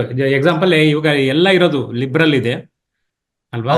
ಅದನ್ನು ಯೂಸ್ ಮಾಡಬಹುದು. ಲಿಬ್ರಲ್ ಅಂದ್ರೆ ಅದು ಚಿಲೇಟೆಡ್ ಫಾರ್ಮ್ ಅಲ್ಲಿ ಇರುತ್ತೆ. ಅದ್ರ ಜೊತೆ ವಿತ್ OSA ಹಾಕಿ ಕೊಡ್ಬೇಕು ಸರ್. ಆರ್ಥೋಸಾಲಿಸಿಲಿಕ್ ಆಸಿಡ್ ಹಾಕಿದೆ, ಅವಾಗ ನಿಮಗೆ ಅದ್ರದ್ದು ಚಿಲೇಷನ್ ಏನು ಅದ್ರದ್ದೊಂದು ಇದೆಯಲ್ಲ ಚಿಲೇಷನ್ ಕೆಮಿಕಲ್ಸ್, ಅದು ನಮಗೆ ಬ್ಯಾಕ್ಟೀರಿಯಲ್ ಬ್ಲೈಟ್ ನ ಪ್ರಮೋಟ್ ಮಾಡ್ಲಿಕ್ಕೆ ಹೆಲ್ಪ್ ಮಾಡಲ್ಲ. ಅಂದ್ರೆ ಅದ್ರ ಜೊತೆ ಕಂಪಲ್ಸರಿ ಆರ್ಥೋಸಾಲಿಸಿಲಿಕ್ ಆಸಿಡ್ ಹಾಕ್ಲೇಬೇಕು. Okay okay. ಎಲ್ಲ ಮೈಕ್ರೋಟ್ರೆಂಡ್ ಯಾವುದೇ ಆಗ್ಲಿ ಅದ್ರ ಜೊತೆ ಮಿಕ್ಸ್ ಮಾಡಬೇಕು. ಹೌದು, ಚಿಲೇಟೆಡ್ ಮಿಕ್ಸ್ ಮಾಡಿದ್ರೆ ಬೇಕಾಗುತ್ತೆ ಸರ್. ಓಕೆ. ಇವನ್ ರೆಕ್ಸಾಲ್ ಏನು ಉಪಯೋಗಿಸಬಹುದಾ? ಎಸ್ ರೆಕ್ಸೋನಲ್ ಇದೆ, ಲಿಬ್ರಲ್ TMX ಇದೆ, ನಿಮಗೆ ತುಂಬಾ ಸುಮಾರು ಕಂಪನೀಸ್ ಇದಾವೆ ಸರ್. ಏರಿಸ್ ಅಗ್ರೋಮಿನ್ ಗೋಲ್ಡ್ ಇದೆ. Okay okay. ಸರಿ, ಸುಮಾರು ಕಂಪನಿ ಇದೆ. ಆಯ್ತು. ಇನ್ನು ನೆಕ್ಸ್ಟ್ ವಿಲ್ಟ್ ಆಯ್ತು. ಈಗ ಫ್ಲವರ್ ಡ್ರಾಪಿಂಗ್ ಅದು ಇದ್ದಾಗ ಹೆಂಗ್ ಸಾಲ್ವ್ ಮಾಡೋದು sir? Sir flower dropping depends on 90% climatic condition sir. Cloudy weather ಇದ್ದು ನಾವೇನ್ ಮಾಡ್ತೀವಿ, ಕ್ಲೌಡಿ ವೆದರ್ ಇರುತ್ತೆ, ರಿಸಲ್ಟ್ಸ್ ಬರ್ತಾ ಇರುತ್ತೆ every day. Last 15 days problem ಅದೇ ಆಗಿರೋದು ಸರ್. ಎವ್ರಿ ಡೇ ಸ್ವಲ್ಪ ಮಳೆ ಬರ್ತಾ ಇತ್ತು. ಸೊ ಅದು Okay. ನಿಮಗೆ ಪಾಲಿನೇಷನ್ ಗೆ ತುಂಬಾ ಅಂದ್ರೆ ತುಂಬಾ ಎಫೆಕ್ಟ್ ಆಗುತ್ತೆ. ಮತ್ತೆ ನ್ಯೂಟ್ರಿಷನ್ ಕರೆಕ್ಷನ್ ಮಾಡ್ಬೋದು ನೀವು ಅಲ್ಲಿ. ಒಂದು ಕ್ಯಾಲ್ಸಿಯಂ, ಜಿಂಕ್, ಬೋರಾನು ಸ್ವಲ್ಪ ಸ್ಪ್ರೇ ಅವಾಗ ಮಾಡ್ತಾ ಇದ್ರೆ. ಮತ್ತೆ Okay. ಇದು ತುಂಬಾ ಇಂಪಾರ್ಟೆಂಟ್ ಸರ್. ಪೊಟ್ಯಾಷಿಯಂ ನೈಟ್ರೇಟ್ ಮತ್ತೆ ಜಿಬ್ರಲಿಕ್ ಆಸಿಡ್ ಕಾಂಬಿನೇಷನ್ ಕೂಡ ಇಂಪಾರ್ಟೆಂಟ್. ಈ ಲಿಕ್ವಿಡ್ ಜಿಬ್ರಲಿಕ್ ಆಸಿಡ್ ಬರುತ್ತೆ, ಓಶಿ ಇದೆ, ಹೌದೇ ತಾಬಾ ಇದೆ. ಸೊ ಈ ತರ ಕಾಂಬಿನೇಷನ್ ಕೊಟ್ಟಾಗ ಸ್ವಲ್ಪ ಪಾಲಿನೇಷನ್ ಗೆ ಹೆಲ್ಪ್ ಆಗುತ್ತೆ ಸರ್. ಪ್ಲಾನೋಪಿಕ್ಸ್ ಇದೆ, Planofix Okay, boron okay. Combination also help ಮಾಡುತ್ತೆ. ಓಕೆ, ಕಂಪಲ್ಸರಿ ಪ್ಲಾನಪಿಕ್ಸ್ ಯೂಸ್ ಮಾಡೋದು ಉತ್ತಮ flower retention. Yes sir. 10 days once 2 time application ಕೊಡ್ಲೇಬೇಕು ಸರ್. ಒಂದು 0.25 ml ಕೊಡ್ಬೇಕು, ಒಂದು 0.3 ml ಕೊಡ್ಬೇಕು. ಓಕೆ ಓಕೆ, ಅದ್ರ ಪರ್ಸೆಂಟೇಜ್ ಮೇಲೆ ಡಿಪೆಂಡ್ ಆಗುತ್ತೆ. ಹಾ, ಆಮೇಲೆ depend ಆಗುತ್ತೆ, ಕಾಯಿ ರಿಟೆನ್ಷನ್. ಆಮೇಲೆ ನೆಕ್ಸ್ಟ್ ಏನಾಗುತ್ತೆ, ಬೋರಸ್ ಎಲ್ಲ ಬರ್ತವೆ, ಅಂದ್ರೆ ಕಾಯಿ ಕೊರಕ ಹುಳುಗಳು ಬರ್ತವೆ. ಸಾಮಾನ್ಯವಾಗಿ ಹೆಂಗೆ ಹೌದು ಕಂಟ್ರೋಲ್ ಸರ್. ಮಾಡೋದು? ಸೆಮಿ ಲೂಪರ್ ಅಂತ ಬರುತ್ತೆ. ಸೆಮಿ ಲೂಪರ್ ಗೆ ನಾವು ಇತ್ತೀಚೆಗೆ ಏನ್ ಮಾಡ್ತಾ ಇದೀವಿ, ಕೊರಾಜಿನ್ ಕೊಟ್ಬಿಡ್ತಾ ಇದೀವಿ. Okay Coragen Okay. Safe chemical ಇದೆ. ಆಮೇಲೆ ಡೆಲಿಗೇಟ್ ಇದೆ, ಬೆನಿವಿಯಾದಲ್ಲೂ ಕಂಟ್ರೋಲ್ ಬರ್ತಾ ಇದೆ ಸೆಮಿ ಲೂಫರ್. ಇನ್ನು ನಾವು Okay. ಕಂಟ್ರೋಲ್ ಬಂದಿಲ್ಲ ಅಂದ್ರೆ ಸ್ವಲ್ಪ ಹಾರ್ಡ್ ಮಾಲಿಕ್ಯೂಲ್ ಹೋಗಿ ಪ್ಲೆಥೋರಾ ಅಂತ ಬರುತ್ತೆ. ಇಂಡೋಆಕ್ಸಿಕಾನ್ Okay, ಮತ್ತೆ ಪ್ಲೆಥೋರಾ. ನೋವಾಲುರಾನ್ ಕಾಂಬಿನೇಷನ್. ಪ್ಲೆಥರ್ ಅಂದ್ರೆ combination of two Two chemicals. So safe chemicals first ಹೋಗ್ತೀವಿ ಸರ್. ಕೊರಾಜಿನ್ ಹೋಗ್ತೀವಿ, ಡೆಲಿಗೇಟ್ ಹೋಗ್ತೀವಿ. ಅದ್ರಲ್ಲೇ ನಮ್ಗೆ ಆಲ್ಮೋಸ್ಟ್ ಅದ್ರದ್ದೇನು ಬಿಗ್ ಇಶ್ಯೂ ಇಲ್ಲ. ಬಟ್ ಅಲ್ಲಿ ಒಂದು ಫಾರ್ಮರ್ ಸ್ವಲ್ಪ ಯಾಮಾರದು ಎಲ್ಲಿ ಅಂದ್ರೆ, ಈ ಕೆಳಗಡೆ ವೀಟ್ ಬಿಟ್ಕೊಂಡಿರ್ತೀವಿ ಸರ್. ಸೊ ಆ ಕಳೆಯಲ್ಲಿ ನಮಗೆ ಒಂದು ಸ್ಪೋಡಪ್ರಾ ಅಂತ ಒಂದು ಇನ್ಸೆಕ್ಟ್ ಇರುತ್ತೆ. ಆ ಇನ್ಸೆಕ್ಟ್ ಏನ್ ಮಾಡುತ್ತೆ, ಕಳೆ ರಿಮೂವ್ ಮಾಡಿದೀವಿ ಅಥವಾ ಕಳೆನಾಶಕ ಹೊಡೆದ್ವಿ ಅಥವಾ ಮಲ್ಚಿಂಗ್ ಹೊಡೆದ್ವಿ, ಬ್ರಷ್ ಕಟ್ಟರ್ ಹೊಡೆದ್ವಿ ಅಂದಾಗ ಅಲ್ಲಿರುವಂತ ಇನ್ಸೆಕ್ಟ್ ನೈಟ್ ಹೋಗಿ ಫ್ರೂಟ್ ನ ಡ್ಯಾಮೇಜ್ ಮಾಡುತ್ತೆ. ಸೊ Okay, ಇದು okay. ವೆರಿ ಬಿಗ್ ಚಾಲೆಂಜಸ್ ದಾಳಂಬೆಯಲ್ಲಿ. ಅದನ್ನ ಹೆಂಗ್ Okay, ಕಂಟ್ರೋಲ್ okay. ಮಾಡೋದು? ಯಾಕಂದ್ರೆ ಅದು ಡ್ಯಾಮೇಜ್ ಮಾಡೋದು ವಿತ್ ಇನ್ ನೈಟ್ ಅಲ್ಲಿ ನಿಮಗೆ 20 to 30 ಫ್ರೂಟ್ಸ್ ನ ಡ್ಯಾಮೇಜ್ ಮಾಡುತ್ತೆ. ಓಕೆ, ಸರಿ ಆಯ್ತು. ಟ್ರಿಪ್ಸ್ ಕಂಟ್ರೋಲ್ ಮಾಡೋದು ಹೆಂಗೆ sir? Sir thrips water management ಸ್ವಲ್ಪ ಕರೆಕ್ಟ್ ಆಗಿ ನೋಡ್ಕೋಬೇಕು ಸರ್. ವೆಜಿಟೇಟಿವ್ ಗ್ರೋತ್ ಜಾಸ್ತಿ ಬರ್ಲಿಲ್ಲ ಅಂದ್ರೆ ಥ್ರಿಪ್ಸ್ ನಮಗೆ ಅಂತ ಏನ್ ಡ್ಯಾಮೇಜ್ ಮಾಡಲ್ಲ. Major problem damage, thrips damages ಜಾಸ್ತಿ ಇರುತ್ತೆ. ಅದಕ್ಕೆ ಒಳ್ಳೆ ಕೆಮಿಕಲ್ಸ್ ಬಂದಿದಾವೆ. ಗ್ರಾಸಿಯಾ ಇದೆ, ನಿಮಗೆ ಡೆಲಿಗೇಟ್ ಇದೆ, ಬೆನಿವಿಯಾ ಇದೆ, ಇತ್ತೀಚೆಗೆ Okay. ಜೆಟಲಿಸ್ ಅಂತ ಬಂದಿದೆ FMC. ಈ ಕೆಮಿಕಲ್ಸ್ ಅಲ್ಲಿ ನಮಗೆ ಕಂಟ್ರೋಲ್ ಬರುತ್ತೆ ಸರ್. ಡ್ಯೂರೇಷನ್ ತುಂಬಾ ಇಂಪಾರ್ಟೆಂಟ್. 10 to 12 days ಒಳಗಡೆ ಸ್ಪ್ರೇ ತಗೋಬೇಕು ಸರ್ ಥ್ರಿಪ್ಸ್ ಗೆ, up to 3 months. Okay okay. ಇನ್ನು ಮೀಲಿ ಬಗ್ಸ್ Yes. ಕಂಟ್ರೋಲ್ ಮಾಡೋದು? ಸೊ ಮೀಲಿ ಬಗ್ಸ್ ನಮಗೆ ಆಫ್ಟರ್ ಸೆಟ್ಟಿಂಗ್ ಬಂದ್ಬಿಡುತ್ತೆ ಸರ್. ಇತ್ತೀಚಿನ ದಿನಗಳಲ್ಲಿ ಮಳೆ ಇಲ್ಲಲ್ಲ, ಮಳೆ ಇಲ್ಲದ ಕಾರಣ ನಾರ್ತ್ ಕರ್ನಾಟಕದಲ್ಲಿ ಜಾಸ್ತಿ ಡ್ಯಾಮೇಜಸ್ ಇದೆ ಮಿಲಿ ಬಗ್ದು. ನಾವು ಅದಕ್ಕೆ ಏನ್ ಮಾಡ್ತಿದೀವಿ ಸರ್, ಇತ್ತೀಚೆಗೆ ಸುಮಿಟಮೋ ಕೆಮಿಕಲ್ ಅವ್ರದ್ದು ಒಂದು ಕೆಮಿಕಲ್ ಬಿಟ್ಟಿದ್ದಾರೆ. ಏನು ಅಂದ್ರೆ ಈ ಕ್ಲೋಥೋಡಿನ್ ಇದೆಯಲ್ಲ, ಡ್ಯಾಂಟೋಸ್ ಗೊತ್ತಿರ್ಬೇಕು ನಿಮ್ಗೆ. ಓಕೆ ಸೊ ಅದು ಗ್ರಾನ್ಯೂಲ್ಸ್ ಇದೆ. ಬಿಗಿನಿಂಗ್ ಸ್ಟೇಜ್ ಅಲ್ಲಿ ಹಾಕ್ಬಿಡ್ತಾ ಇದೀವಿ ಸರ್ ನಾವು. ಆಫ್ಟರ್ ಸೆಟ್ಟಿಂಗ್ ಆದ್ಮೇಲೆ ನಾವು ಒಂದು ಸೆಂಟರ್ ಫೀಡಿಂಗ್ ಅಂತ ಕೊಡ್ತೀವಿ. ಆ Okay, ಫೀಡಿಂಗ್ ಅಲ್ಲಿ ಒಂದು 20 grams per ಪ್ಲಾಂಟ್ ಹಾಕ್ಬಿಡ್ತೀವಿ. ಅದರಿಂದ ನಮಗೆ ಮಿಲಿ ಬಗ್ ಕಂಟ್ರೋಲ್ ಬರ್ತಾ ಇದೆ. ಬೈ Okay, ಚಾನ್ಸ್ ಅದು ಆದ್ಮೇಲೂ ಆ ಕೆಮಿಕಲ್ಸ್ ಅಷ್ಟು ಎಫೆಕ್ಟ್ ಆಗಿಲ್ಲ ಅಂದ್ರೆ ನೀವು ಅಪ್ಲಾಡ್ ಇದೆ, ಮೂಮೆಂಟ್ ಎನರ್ಜಿ ಇದೆ, ಆಮೇಲೆ ಈ ಟ್ರಾನ್ಸ್ಫರ್ಮಾ ಅಂತ ಇದೆ, ಅಸಿಪೇಟ್ ಮತ್ತೆ ಆಮ್ಲ, ಈ ಚೀಪ್ ಅಂಡ್ ಬೆಸ್ಟ್ ಕೆಮಿಕಲ್ ಅಲ್ಲಿ ಕಂಟ್ರೋಲ್ ಬರುತ್ತೆ. ಬಟ್ ಅದು ಪಾಲಿನೇಷನ್ ಆಗಿದ ನಂತರ ಕೊಡ್ತೀವಿ ಆ ಕೆಮಿಕಲ್ಸ್ ನ. ಓಕೆ ನಿಮಗೆ ಪಾಲಿನೇಷನ್ ಅಲ್ಲೇ ಸ್ಟಾರ್ಟ್ ಆಗುತ್ತೆ. ಕೆಲವೊಂದು ಟೈಮ್ ಫ್ಲವರ್ ಸೆಟ್ಟಿಂಗ್ ಆಗೋ ಟೈಮ್ ಅಲ್ಲಿ ಬಂದಾಗ ಏನ್ ಮಾಡ್ತೀವಿ ನಾವು, ಮೊಮೆಂಟ್ ಓಡಿ ಮತ್ತ ನೀಮೈಲ್ ಕೊಡ್ತೀವಿ. ಮೂಮೆಂಟ್ ಹೌದು, ಓಡಿ ಹಾ. ವಿವರಿಯ ಬ್ಯಾಸಿಯನ್ನ ಮಿಕ್ಸ್ ಮಾಡ್ಬೋದು. Okay okay okay so Verticillium lecanii ಕೊಡ್ತೀವಿ. ಓಕೆ ಓಕೆ So, ಇದರಿಂದನೂ ನಾವು ಮಿಲಿಬಗ್ ಕಂಟ್ರೋಲ್ ಮಾಡ್ತೀವಿ ಸರ್. ಓಕೆ ಸರಿ. Mites control? Sir mites depends on climate sir. ಒಂದು ಹೆವಿ ಟೆಂಪರೇಚರ್ ಇದ್ದಾಗ ಬರುತ್ತೆ, ಇಲ್ಲ ಅಂದ್ರೆ ಲೋ ಟೆಂಪರೇಚರ್ ಇದ್ದಾಗ ಬರುತ್ತೆ. ವಿಂಟರ್ ಅಲ್ಲಿ ತುಂಬಾ ಜಾಸ್ತಿ ಬರುತ್ತೆ. ಜೂನ್ ಜುಲೈ ಅಲ್ಲೂ ಇರುತ್ತೆ. ಅಂತ ಏನ್ ನಮಗೆ ಡ್ಯಾಮೇಜಸ್ ಜಾಸ್ತಿ ಕಾಣಿಸಲ್ಲ. ಆದ್ರೂ ಕೂಡ ಬಯರ್ ಕಂಪ್ನಿದು ಒಂದು ಓಬೆರಾನ್ ಅಂತ ಇದೆ. ಓಕೆ ಸೊ ಅದು ಕೊಡ್ತೀವಿ. ಆಮೇಲೆ ಇತ್ತೀಚೆಗೆ ಕುನೋಚಿ ಅಂತ ಬಂದಿದೆ, ಜಪಾನ್ ಮಾಲಿಕ್ಯೂಲ್ಸ್, ಅದು ಚೆನ್ನಾಗಿದೆ ಅದು ಕೂಡ. ಆಮೇಲೆ ಇನ್ನೂ ಚೆನ್ನಾಗಿರೋದು ಸೇಫ್ ಅಂದ್ರೆ ನಿಮ್ಗೆ ಅನಿಬೀಸ್ ಏನು ಡ್ಯಾಮೇಜ್ ಆಗ್ಬಾರ್ದು ಅಂದ್ರೆ ಬಾರ್ನಿಯೋ ಅಂತ ಇದೆ, ಸುಮಿಟೋಮೋದವ್ರದ್ದು. ಬಾರ್ನಿಯೋ ಕೊಡ್ತೀವಿ. ನೀಮಂತೂ ಜೊತೆ ಕೊಡ್ತೀವಿ ಸರ್. ಅದು ಕೊಡೋದ್ರಿಂದ ಮೈಟ್ಸ್ ನಮ್ಗೇನ್ ತುಂಬಾ ಡ್ಯಾಮೇಜಸ್ ಏನಿಲ್ಲ ದಾಳಿಂಬೆಲ್ಲಿ. ಓಕೆ ಓಕೆ ಸ್ವಲ್ಪ Okay. ಮಾರಿದ್ರೆ ಬರುತ್ತೆ. ಓಕೆ. ಎಪಿಡ್ಸ್ ಕಂಟ್ರೋಲ್? ಸರ್ ಎಫಿಡ್ಸ್ ತುಂಬಾ ಪ್ರಾಬ್ಲಮ್. ಥ್ರಿಪ್ಸ್ ಗಿಂತ ಜಾಸ್ತಿ ಎಫಿಡ್ಸ್ ಪ್ರಾಬ್ಲಮ್ ಇದೆ. ಬಟ್ ಅದು ಕ್ಯೂರೇಬಲ್ ಸರ್, ಕಂಟ್ರೋಲ್ ಮಾಡ್ತೀವಿ. ಬಟ್ ಡ್ಯೂರೇಷನ್ ಬಂದು 5 to 10 days ಒಳಗಡೆ ಮತ್ತೆ ಅಗೇನ್ ರಿಪೀಟ್ ಆಗ್ತಾ ಇರ್ತದೆ. ಓಕೆ ನಮಗೆ ಅದು ಪ್ರಾಬ್ಲಮ್ ಕಾಣಿಸೋದು ಅಕ್ಟೋಬರ್ ಇಂದ ಅಪ್ ಟು ಫೆಬ್ರವರಿ ವರೆಗೂ ಬರುತ್ತೆ ಸರ್. ತುಂಬಾ damages aphids. But any systemic insect ಅಂದ್ರೆ ಥಯಾಮೆಥಾಕ್ಸಮ್ ಎಸ್ ಎಸ್ ಆಗ್ಬೋದು, ಸರ್. ಕಾನ್ಫಿಡರ್ ಆಗ್ಬೋದು, ಅಸ್ಟಮೋಪಿಡ್ ಆಗ್ಬೋದು, ಆಕ್ಟ್ರಾ ಇದೆ. ಆಮೇಲೆ ನಿಮ್ಗೆ ಇನ್ನೂ ಚೆನ್ನಾಗಿ ಬೇಕಂದ್ರೆ ಮಾರ್ಷಲ್ ಅಸಿಪೇಟ್ ಕಾಂಬಿನೇಷನ್ ಹೋದ್ರೆ ಚೆನ್ನಾಗಿ ಹೋಗುತ್ತೆ. Marshal Okay. ಪ್ರೈಡ್ ಹೋದ್ರೆ ಚೆನ್ನಾಗಿ ಬರುತ್ತೆ. ಇನ್ನು ಸ್ವಲ್ಪ ಒಳ್ಳೆ ಕೆಮಿಕಲ್ಸ್ ಬೇಕಂದ್ರೆ ನಿಮಗೆ ಇತ್ತೀಚೆಗೆ ಇವ್ರದ್ದು ಡಿಸೈಡ್ ಅಂತ ಬಂದಿದೆ, ಎಫಿಕಾನ್ ಅಂತ ಬಂದಿದೆ. ಎಸ್ ಎಸ್ ಇದು ಕೂಡ ಅಫಿಡ್ಸ್ ಗೆ ತುಂಬಾ ಚೆನ್ನಾಗಿದೆ. ಗ್ರೇಷಿಯಾದಲ್ಲೂ 100% target ರಿಸಲ್ಟ್ chemical ಆಗುತ್ತೆ. ಗ್ರೇಷಿಯಾದಲ್ಲೂ ಸೊ ಕಂಟ್ರೋಲ್ ಆಗುತ್ತೆ. ಗ್ರೇಷಿಯಾದಲ್ಲಿ ಅಪಿಡ್ಸ್ ಹೋಗಲ್ಲ ಸರ್, ಗ್ರೇಷಿಯಾದಲ್ಲಿ ಹೋಗಲ್ಲ. ಅಪಿಡ್ಸ್ ಹೋಗ್ತಿಲ್ಲ, ಅವ್ರು Okay, ಹೇಳ್ತಾರೆ okay. ಬಟ್ ಹೋಗಲ್ಲ ಸರ್, ಹೋಗಲ್ಲ. Okay, okay. ಹ್ಮ್. ಸೊ ಎಫಿಕಾನಲ್ಲಿ ಚೆನ್ನಾಗಿ ಹೋಗುತ್ತೆ, ಮೊಮೆಂಟ್ ಓಡಿ ಎನರ್ಜಿಯಲ್ಲಿ ಹೋಗುತ್ತೆ. Okay, so okay. ಇನ್ನೂ ಚೆನ್ನಾಗಿರೋ ಕೆಮಿಕಲ್ಸ್ ಅಂದ್ರೆ ಇತ್ತೀಚೆಗೆ ಬಿಟ್ಟಿರೋ decide, Okay, okay. So, epids ಆಮೇಲೆ ಇದೆ. ಇವ್ರದ್ದು ಸೆಪಿನಾ ಅಂತ ಬರುತ್ತೆ, ಸೆಪಿನಾ ಅಂತ ಕೊಟ್ಟೆವ ಕಂಪ್ನಿದು, ಅದನ್ನು ಚೆನ್ನಾಗಿದೆ, ಅನಿಮಿಗೆ ಏನ್ ತೊಂದರೆ ಇಲ್ಲ. ಸೊ ಅದನ್ನು Okay, ಯೂಸ್ okay. ಮಾಡ್ಬೋದು ಫಾರ್ಮರ್. ಸರಿ. ಓಕೆ ಸರ್, ಆಲ್ಮೋಸ್ಟ್ ಎಲ್ಲ ಕ್ವಶನ್ಸ್ಗೂ ನಾನು ಕೇಳಿದ ಕ್ವಶನ್ಸ್ ರೈತರಿಗೆ ಯೂಸ್ ಆಗೋದು. ನಾವು ರೆಗ್ಯುಲರ್ ಆಗಿ ವಿಸಿಟ್ ಮಾಡಿದಾಗ ಅಲ್ಲಿ ರೈತರು ಹೇಳುವಂಥ ಕ್ವಶನ್ಸು, ನನ್ನ ಕ್ವಶನ್ಸು ರೈತರ ಕ್ವಶನ್ಸ್ನ ರೆಪ್ರೆಸೆಂಟ್ ಆಗಿದೆ ಅಂತ ತಿಳ್ಕೊತೀನಿ. ಸೊ ಇಷ್ಟೊತ್ತು ಚೆನ್ನಾಗಿ ಹೇಳಿದ್ರೆ ಈಗ ನಾವು ರೈತರ ಕ್ವಶನ್ಸ್ ತಗೊಳ್ಳೋಣ ಸರ್ ಚಾರ್ಟಿಂದ. ಎಸ್ ಸರ್, ಖಂಡಿತ ತಗೊಳ್ಳಿ ಸರ್. ಸೊ ತುಂಬಾ ಚೆನ್ನಾಗಿ ಎಕ್ಸ್ಪ್ಲೈನ್ ಮಾಡಿದ್ರಿ, ನಮಗೂ ಹೆಲ್ಪ್ ಆಯ್ತು, ರೈತರಿಗೂ ಹೆಲ್ಪ್ ಆಯ್ತು. Thank you very much. So ಹಂಗಾಗಿ Thank you, sir. Farmer questions ತಗೊಳ್ಳೋಣ. ಎಸ್ ಹೇಳು sir, sir. Yes sir. Sir Ramu sir ನಮಸ್ಕಾರ, ಕೇಳಿಸ್ತಿದೆಯಲ್ಲ? ನಮಸ್ಕಾರ ಸರ್, ಶರ್ಮಾ ಸರ್ ಅಲ್ಲ, ಶರಣ್ ಸರ್. ಶರಣ. Sharanabasava. Yes sir, Sharan sir, ನಮಸ್ಕಾರ ಸರ್, ಶರಣ ಬಸವ ಸರ್ ಸರ್. ತುಂಬಾ ಚೆನ್ನಾಗಿ ಬರ್ತಿದೆ ಈಗ.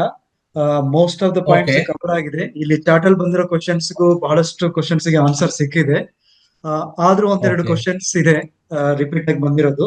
ಒಂದು ಮುಖ್ಯವಾಗಿ ಹಾ. ಏನಂದ್ರೆ ಇದು ಇಸಿ ಜಾಸ್ತಿ ಇದ್ದಾಗ ಯಾವ ರೀತಿ ಮ್ಯಾನೇಜ್ ಮಾಡ್ಬೇಕು ಅಂತ, 1.5 ಅಥವಾ 3 ತನಕ ಇದ್ದಾಗ. ಸರ್ ಇಸಿ ಕರೆಕ್ಷನ್ ಮಾಡೋದು ತುಂಬಾ ಕಷ್ಟ ಸರ್, ಯಾಕಂದ್ರೆ ಏನಾಗುತ್ತೆ, ಅದು ಸಾಯಿಲ್ ಅಲ್ಲಿ ಅದು ಕನೆಕ್ಟ್ ಆಗಿರುತ್ತೆ. ಅಂದ್ರೆ ಸೊ ಸಾಯಿಲ್ ನ ಕಾಂಪ್ಯಾಕ್ಟ್ ಆಗಿ ಮಾಡುತ್ತೆ ಈಸಿ, ಅಂದ್ರೆ ಒಂದಕ್ಕೊಂದು ಮಣ್ಣಿನ ಕಣಗಳು ಅಂಟ್ಕೊಂಡಿರುತ್ತೆ. ಅಂದ್ರೆ ವಾಟರ್ ಹೋಲ್ಡಿಂಗ್ ಕೆಪಾಸಿಟಿ ಜಾಸ್ತಿ ಇರುತ್ತೆ ಈಸಿ ಜಾಸ್ತಿ ಇದ್ದಲ್ಲಿ. ಅದಕ್ಕೆ ಟ್ರೆಂಚಿಂಗ್ ಅಂದ್ರೆ ಒಂದು ತೋಟದ ಸುತ್ತ ಒಂದು 6 ಫೀಟ್ ಟ್ರೆಂಚ್ ಹೊಡಿಯೋದು ಬೆಸ್ಟ್ ಸರ್. ಎಷ್ಟೇ ನೀರ್ ಬಂದ್ರು ಅದು ಬಸಿದು ಹೋಗ್ಬೇಕು, ಬೇಗ ಡ್ರೈ ಆಗ್ಬೇಕು. ಮತ್ತೆ ಅದನ್ನ ಕಂಟ್ರೋಲ್ ಮಾಡ್ಲಿಕ್ಕೆ ಸ್ವಲ್ಪ ಜಿಪ್ಸಮ್ ಇಂದನೂ ಕೆಲಸ ಆಗುತ್ತೆ ಸರ್. ಏರಿಯೇಷನ್ ಕ್ರಿಯೇಟ್ ಮಾಡ್ಬೇಕು ಸಾಯಿಲ್ಗೆ ಈಸಿ ಕಂಟ್ರೋಲ್ ಆಗ್ಬೇಕಂದ್ರೆ. ಎಸ್. ಆಮೇಲೆ sir. ಇದಕ್ಕೆ ಆಡ್ ಮಾಡೋದಾದ್ರೆ ಈಸಿ, ಇದಕ್ಕೆ ಬೆಡ್ ರೈಸ್ ಮಾಡಬೇಕು, ಕಂಪಲ್ಸರಿ ಬೆಡ್ ರೈಸ್ ಮಾಡಿ Yes, ಸ್ವಲ್ಪ yes, yes, 100% excess sir. Irrigation Aeration ಮಾಡಿ ಲೀಚ್ ಆಗೋ ತರ ನೋಡ್ಕೋಬೇಕಾಗುತ್ತೆ ಅಲ್ವಾ? ಆಮೇಲೆ ಮಳೆ ನೀರನ್ನು ಮಿಕ್ಸ್ ಮಾಡ್ಕೋಬೇಕಾಗುತ್ತೆ. ಕೃಷಿ ಹೊಂಡ ಎಲ್ಲ ಮಾಡ್ಕೊಂಡು ಮಳೆ ನೀರನ್ನು ಮಿಕ್ಸ್ ಮಾಡ್ಕೊಂಡಾಗ ಅದು ಈಸಿ ಎಫೆಕ್ಟ್ ಕಮ್ಮಿ ಆಗುತ್ತೆ ಅಲ್ವಾ sir? Sir every year June ಅಲ್ಲಿ ಮಳೆ ಸ್ಟಾರ್ಟ್ ಆಗುತ್ತಲ್ಲ, ಆ ಟೈಮ್ ಅಲ್ಲಿ ಜಿಪ್ಸಮ್ ನ ಸಾಯಿಲ್ ಗೆ ಸ್ಪ್ರೆಡ್ ಮಾಡ್ಬೇಕು ಸರ್. ಮತ್ತೆ ಮಂತ್ಲಿ ಒನ್ಸ್ ಫಾಸ್ಫರಿಕ್ ಆಸಿಡ್ ಕೊಡ್ಬೇಕು, ಅಪ್ ಟು ಸೆಟ್ಟಿಂಗ್ ಆಗೋವರೆಗೂ ಫಾಸ್ಫರಿಕ್ ಆಸಿಡ್ ನೀಡ್ ಇರುತ್ತೆ. ಅದರಿಂದನೂ ಕೂಡ ಈಸಿ ಕಡಿಮೆ ಆಗುತ್ತೆ ಸರ್. ಓಕೆ ಸರಿ ಸರ್. Yes sir. ಸರ್ ಆಮೇಲೆ ಸರ್ ಈಗ ಮಳೆ ಸ್ಟಾರ್ಟ್ ಆಗಿರೋದ್ರಿಂದ ಮತ್ತೆ ಈ ವರ್ಷದ ಮಳೆ ಎಲ್ಲರಿಗೂ ಗೊತ್ತಿದೆ. ಮಳೆ ಜೋರಾಗಿ ಆಗ್ತಾ ಇಲ್ಲ, ಬಟ್ ಹನಿ ಬರ್ತಾ ಇದೆ, ಹೋಗ್ತಾ ಇದೆ. ಸೊ ಇಂಥ ಟೈಮಲ್ಲಿ ಇತರೆ ಸ್ಪ್ರೇ ನ ಯಾವ ರೀತಿ ಮ್ಯಾನೇಜ್ ಮಾಡ್ಬೋದು? ಅಂದ್ರೆ ಕೆಲವರಿಗೆ ಸರ್ ಈಗ ಮಳೆ ಇಲ್ಲ ಅಂದ್ರೆ ಸರ್ ಮಳೆ ಇಲ್ಲ ಅಂದ್ರೆ ದಾಳಿಂಬೆ ತುಂಬಾ ಒಳ್ಳೇದು ಸರ್. ಪ್ರಾಬ್ಲಮ್ಸ್ ತುಂಬಾ ಕಡಿಮೆ ಆಗ್ತವೆ, ಯಾಕಂದ್ರೆ ಬ್ಯಾಕ್ಟೀರಿಯಲ್ ಬ್ಲೈಟ್ ಕಮ್ಮಿ ಆಗುತ್ತೆ, ಆಂಥ್ರಾಕ್ನೋಸ್ ಕಮ್ಮಿ ಆಗುತ್ತೆ, ಸರ್ಕಸ್ಪೋರ ಕಮ್ಮಿ ಆಗುತ್ತೆ. ನಮಗೆ ಒಂದು ಮಳೆ ಇಲ್ಲ ಅಂದ್ರೆ ಪ್ರಾಬ್ಲಮ್ ಕಾಡ್ಸೋದು ಥ್ರಿಪ್ಸ್ ಮೈಟ್ಸ್ ಸರ್. ತುಂಬಾ ಮೇಜರ್ ಡ್ಯಾಮೇಜ್ ಮಾಡೋದು thrips mites mealybug sir. So setting problem ಇಲ್ಲ ಸರ್. ಸನ್ಲೈಟ್ ಕರೆಕ್ಟ್ ಆಗಿತ್ತು ಅಂದ್ರೆ ನ್ಯಾಚುರಲ್ ಸೆಟ್ಟಿಂಗ್ ಆಗ್ಬಿಡುತ್ತೆ. ನಮಗೆ ಸ್ವಲ್ಪ ವಾಟರ್ ಮ್ಯಾನೇಜ್ಮೆಂಟ್ ನ ನೋಡ್ಕೋಬೇಕು ಸರ್. ಏನ್ ಮಾಡ್ತಾರೆ, ಕ್ಲೌಡ್ಸ್ ಇದೆ ಅಂತ ಹೇಳಿ ಬರೀ 1/2 hour 1 hour ಕೊಡ್ತಾರೆ. ಸೊ ಹೆವಿ ಸಾಯಿಲ್ ಇದ್ರೆ ಅದು ಸೂಟ್ ಆಗುತ್ತೆ. ಲೈಟ್ ಸಾಯಿಲ್ ಇರೋರು ಡೀಪ್ ಇರಿಗೇಷನ್ ಮಾಡಬೇಕಾಗುತ್ತೆ ಸರ್. ಮಿನಿಮಮ್ 1 feet ವೆಟ್ ಆಗ್ಬೇಕು ಸಾಯಿಲ್, ಅಂದ್ರೆ ನಮಗೆ ಸೆಟ್ಟಿಂಗ್ ಗೆ ಹೆಲ್ಪ್ ಆಗುತ್ತೆ. ನ್ಯೂಟ್ರಿಯೆಂಟ್ ಅವೈಲಬಿಲಿಟಿ ಚೆನ್ನಾಗಿರುತ್ತೆ ದಾಳಿಂಬೆಗೆ. Okay sir, okay. ಆಮೇಲೆ ಕೆಲವು ರೈತರ ಕ್ವಶನ್ ಸರ್, ಈಗ ಅವ್ರಿಗೆ ಮೇಲ್ ಫ್ಲವರ್ ಕಂಟಿನ್ಯೂಸ್ ಆಗಿ ಬರ್ತಾ ಇದೆ ಅಂತ. ಸೊ ಮೇಲ್ ಫ್ಲವರ್ ನಾವ್ ಇತ್ರಲ್ಲಿ ಮಾಡಿದ್ರೇನೆ ಬರುತ್ತೆ ಸರ್. ಇತ್ರಲ್ಲೇ ಮೇಲ್ ಫ್ಲವರ್ ನ ಕ್ರಿಯೇಟ್ ಮಾಡುವಂತ ಹಾರ್ಮೋನ್. ಸೊ ಅದಕ್ಕೆ ಕಾರ್ಬನ್ ರೇಷಿಯೋ ಮೇಂಟೈನ್ ಮಾಡ್ಬೇಕು ಸರ್. ಏನಂದ್ರೆ ರೆಸ್ಟ್ ಮ್ಯಾನೇಜ್ಮೆಂಟ್ ಮೋಸ್ಟ್ ಇಂಪಾರ್ಟೆಂಟ್ ದಾಳಿಂಬೆಲಿ. ಮೇಲ್ ಫ್ಲವರ್ ಫಿಮೇಲ್ ಫ್ಲವರ್ ಗೆ ಕ್ಲೈಮೇಟ್ ಒಂದ್ ಕಡೆ ಆದ್ರೆ ಒಂದ್ ಕಡೆ ನ್ಯೂಟ್ರಿಷನ್ ಮತ್ತೆ ಕಾರ್ಬನ್ ರೇಷಿಯೋ, ಅದು ನೈಟ್ರೋಜನ್ ಅಂಡ್ ಕಾರ್ಬನ್ ರೇಷಿಯೋ ಅದು ತುಂಬಾ ಇಂಪಾರ್ಟೆಂಟ್ ಆಗುತ್ತೆ sir. Okay. So after harvesting neat pruning ಮಾಡ್ಬಿಟ್ಟು ಅಲ್ಲಿ organic manure 33%, chemical 33%, biological 33%. So 3 months ಯಾರು ರೆಸ್ಟ್ ಪೀರಿಯಡ್ ಅಲ್ಲಿ ಕರೆಕ್ಟ್ ಆಗಿ nutrition, water and last 45 days stress maintain ಮಾಡ್ತಾರೋ ಅವ್ರಿಗೆ ಮೇಲ್ ಫ್ಲವರ್ ಕಡಿಮೆ ಇರುತ್ತೆ ಸರ್. ಮೇಲ್ ಫ್ಲವರ್ ಫಸ್ಟ್ ಟೈಮ್ ಬರುತ್ತೆ, ಯಾಕಂದ್ರೆ ಎತ್ತರಲ್ಲಿ ಹೊಡೆದಾಗ 1 time ಬೂಸ್ಟ್ ಆಗುತ್ತೆ ನೋಡಿ. ಟೆಂಪರೇಚರ್ ಜಾಸ್ತಿ ಇದ್ರೂ ಮೇಲ್ ಫ್ಲವರ್ ಬರುತ್ತೆ, ಟೆಂಪರೇಚರ್ ಕಡಿಮೆ ಇದ್ರೂ ಮೇಲ್ ಫ್ಲವರ್ ಬರುತ್ತೆ. ಸೊ ಇದು ಡಿಪೆಂಡ್ಸ್ ಆನ್ 50% ಕ್ಲೈಮೇಟಿಕ್ ಬಿಡಬೇಕು, 50% ನಮ್ ಕೈಯಲ್ಲಿ ಇರುತ್ತೆ sir. Okay sir, okay, thank you. ಇನ್ನೊಂದು ಸರ್, ಈಗ ಎರಡ್ ಸಾರಿ ಮೂರ್ ಸಾರಿ ಮೇಲ್ ಫ್ಲವರ್ ಬರುತ್ತೆ. ಸೊ 2 ಸಾರಿ ಬಂದ್ರೂ ತೊಂದ್ರೆ ಇಲ್ಲ. 3rd time 100% ಫಿಮೇಲ್ ಬಂದೇ ಬರುತ್ತೆ.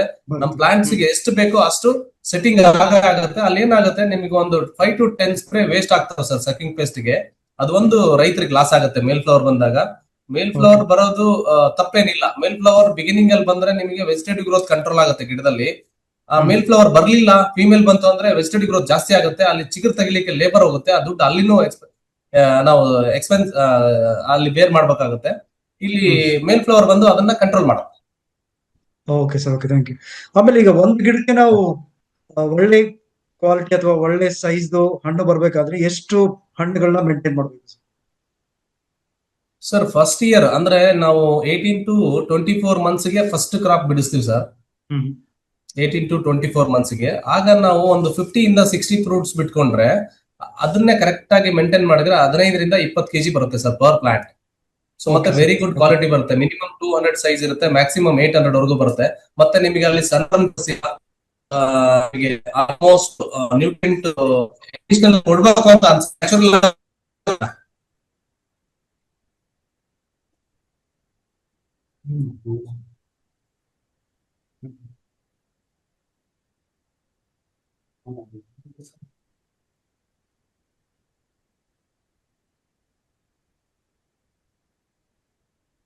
Hello sir, sir okay sir, ಕೇಳ್ತಿದೆ ಸರ್. ಕೇಳಿಸ್ತಿದೆ ಸರ್.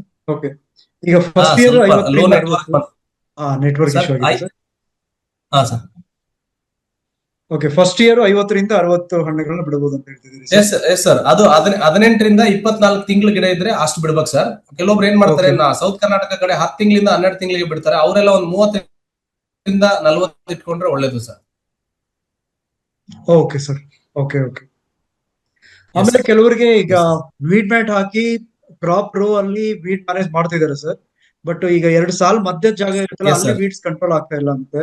ಸೊ ಅದನ್ನ ಯಾವ ರೀತಿ ನಿರ್ವಹಣೆ? ಸರ್ ನಾವೇನ್ ಮಾಡಿದೀವಿ, ಈಗ ಬೆಡ್ ಮೇಕರ್ ಇದೆಯಲ್ಲ, ಬೆಡ್ ಮೇಕರ್ ಅಲ್ಲಿ 14 ಫೀಟ್ ಇದ್ದು ಟ್ರ್ಯಾಕ್ಟರ್ ಓಡಾಡ್ತಿತ್ತು ಅಂದ್ರೆ ಅವ್ರಿಗೆ ತುಂಬಾ ಈಸಿ ಸರ್. ಆ ಬೆಡ್ ಮೇಕರ್ ಗೆ ಒಂದು 3 ಇಂಚಿಂದು ಬ್ಲೇಡ್ ಕಟ್ತಾರೆ ಸರ್. ಬ್ಲೇಡ್ ಅನ್ನ ಕನೆಕ್ಟ್ ಮಾಡ್ಬಿಟ್ಟು ಅದ್ರ ಮೇಲೆ ಒಂದು 200 ಅಥವಾ 300 kg ಇದನ್ನ ಯಾವ್ದನ್ನ ವೇಟ್ ಏರ್ಬಿಟ್ಟು ನೀವು ಮೂವ್ ಮಾಡಿದ್ರೆ ವೀಡ್ ಕರೆಕ್ಟ್ ಆಗಿ ಕಟ್ ಆಗುತ್ತೆ ಸರ್. ಸಾಯಿಲ್ ಅಪ್ಪರ್ ಸಾಯಿಲ್ ವರ್ಗೂ ಕಟ್ ಆಗುತ್ತೆ.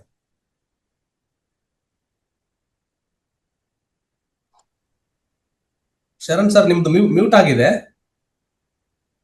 S sir, sorry sir. ಈಗ ಆಲ್ಮೋಸ್ಟ್ ಚಾಟ್ ಅಲ್ಲಿ ಇರೋ ಕ್ವಶನ್ಸ್ ಮತ್ತೆ ಅಂಜನಪ್ಪ ಅವ್ರು ಕೇಳಿರೋ ಪ್ರಶ್ನೆಗಳಿಗೆಲ್ಲ ಉತ್ತರ ಸಿಕ್ಕಿದೆ ಈಗ.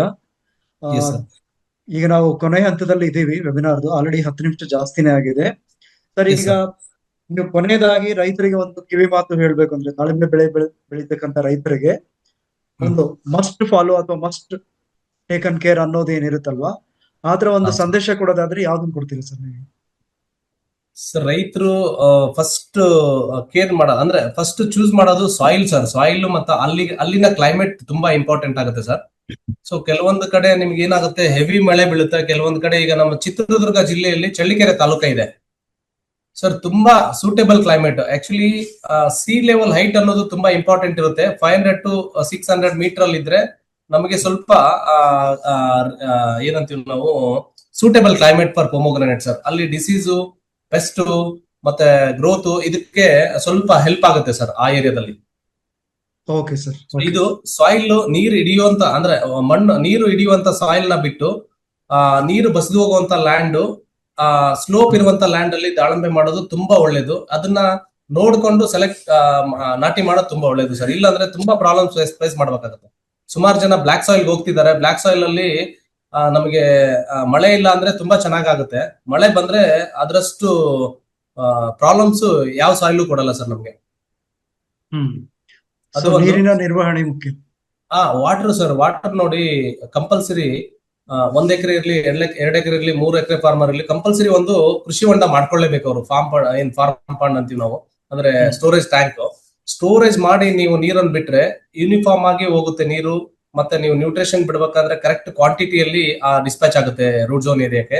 ಮತ್ತೆ ನಿಮ್ಗೆ ಏನ್ ಹೇಳಿದ್ರು ನೋಡಿ, TDS ಮತ್ತ ಕೆಮಿಕಲ್, ನೀರಿನಲ್ಲಿ ಏನ್ ಕೆಮಿಕಲ್ ಇರುತ್ತೆ ಎಲ್ಲ ಸೆಟ್ಲ್ ಆಗುತ್ತೆ ಕೆಳಗಡೆ.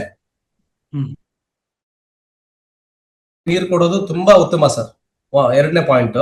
3ನೇ ಪಾಯಿಂಟ್, ಸ್ಪ್ರೇ ಮೆಥಡ್ಸ್ ಏನಿದೆ ನೋಡಿ. ಇತ್ತೀಚೆಗೆ ಬ್ಲೋಯರ್ಸ್ ಇದೆ, ಅದು ಯೂಸ್ ಮಾಡೋದ್ರಿಂದ ಆಲ್ಮೋಸ್ಟ್ ಡಿಸೀಸಸ್ ಕಡಿಮೆ ಆಗ್ತಿದ್ದವು ಸರ್. ಯಾಕಂದ್ರೆ ಮ್ಯಾನ್ಯುವಲ್ ಸ್ಪ್ರೇ ಮಾಡೋದು ತುಂಬಾ ಕಷ್ಟ. ಇತ್ತೀಚಿನ ದಿನಗಳಲ್ಲಿ ಯಾರು ಡೆಡಿಕೇಟೆಡ್ ಆಗಿ ಅದನ್ನ ಕರೆಕ್ಟ್ ಆಗಿ ಜಡ್ಜ್ ಮಾಡಿ ಸ್ಪ್ರೇ ಮಾಡೋರು ಇಲ್ಲ ಇವತ್ತು.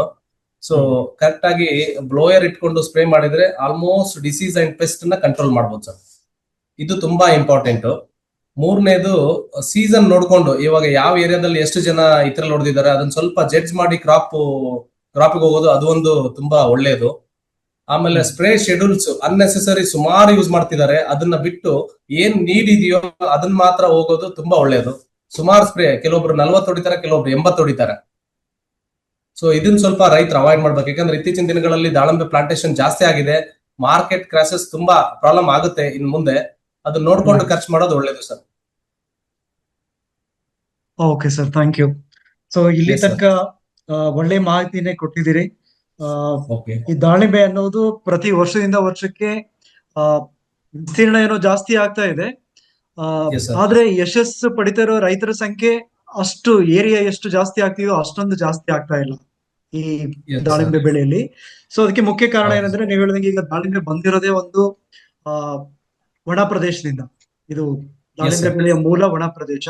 ಮತ್ತೆ ನಾವು ಮುಂಚೆ ತೋಟಗಾರಿಕೆಯಲ್ಲಿ ನಾವು ಇದನ್ನ ಡ್ರೈಲ್ಯಾಂಡ್ ಹಾರ್ಟಿಕಲ್ಚರ್ ಅಂತಾನೆ ಪ್ರಮೋಟ್ ಮಾಡಿದ್ವಿ ಮುಂಚೆ ಎಲ್ಲರೂ. Yes yes sir. So ಈಗ ಕಮರ್ಷಿಯಲ್ ಅಪ್ಲಿಕೇಶನ್ಸ್, ಕಮರ್ಷಿಯಲ್ ರಿಸಲ್ಟ್ಸ್ ನೋಡಿ ಬಹಳಷ್ಟು ಜನ ದಾಳಿಂಬೆ ಬೆಳೆಗೆ ಮುಂದಾಗ್ತಿದ್ದಾರೆ.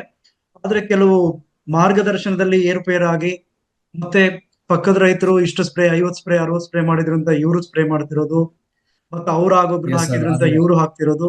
ಸೊ ಇದರಿಂದ ಕೆಲವೊಂದು ಸಮಸ್ಯೆಗಳು ಬರ್ತಾ ಇದಾವೆ ಫೀಲ್ಡ್ ಅಲ್ಲಿ. ಸೊ ರೈತರು ಎಸ್ ಸರ್. ಬೆಳೆ ಮಾಡೋದಕ್ಕಿಂತ ಮುಂಚೆ ಲ್ಯಾಂಡ್ ಪ್ರಿಪರೇಷನ್, ಈಗ ರಾಮು ಸರ್ ಹೇಳ್ದಂಗೆ ನಿಮ್ಮ ಭೂಮಿಯಿಂದ ನೀರು ನಿಲ್ಗಡೆ ಎಲ್ಲೂ ಕೂಡ ಇರಬಾರ್ದು. ಸೊ ನೀರು ನಿಲ್ದೇ ಇರೋ ತರ ನೋಡ್ಕೊಳ್ಳಿ. ಮತ್ತೆ ನೀವು ಪ್ಲಾಂಟಿಂಗ್ ಮಟೀರಿಯಲ್ ತರಬೇಕಾದ್ರೆ ಜುನೈನ್ ಸೋರ್ಸ್ ಎಲ್ಲಿದೆ ನೋಡಿ, ಅದರದ್ದು ಮದರ್ ಪ್ಲಾಂಟ್ಸ್ ಏನಿದೆ, ಅದು ಈ ರೋಗಗಳು ಅದ್ರೇನಾದ್ರೂ ಇನ್ಫೆಕ್ಷನ್ ಆಗಿರೋ ಅಂತ ಮದರ್ ಬ್ಲಾಕ್ ಇಂದ ಬಂದಿದೆಯಾ ನರ್ಸರಿ, ಅದನ್ನ ಗಮನದಲ್ಲಿ ಇಟ್ಕೊಳ್ಳಿ. ಮತ್ತೆ ನಿಮ್ಮ ಸುತ್ತಮುತ್ತ ಇರ್ತಕ್ಕಂಥ ವಾತಾವರಣ ನೋಡಿ, ಜಾಸ್ತಿ ಹ್ಯೂಮಿಡಿಟಿ ಅದೆಲ್ಲ ಇದ್ದಾಗ ಸ್ವಲ್ಪ ಕಷ್ಟ ಆಗ್ಬೋದು ದಾಳಿಂಬೆ ಬೆಳೆಯೋದು.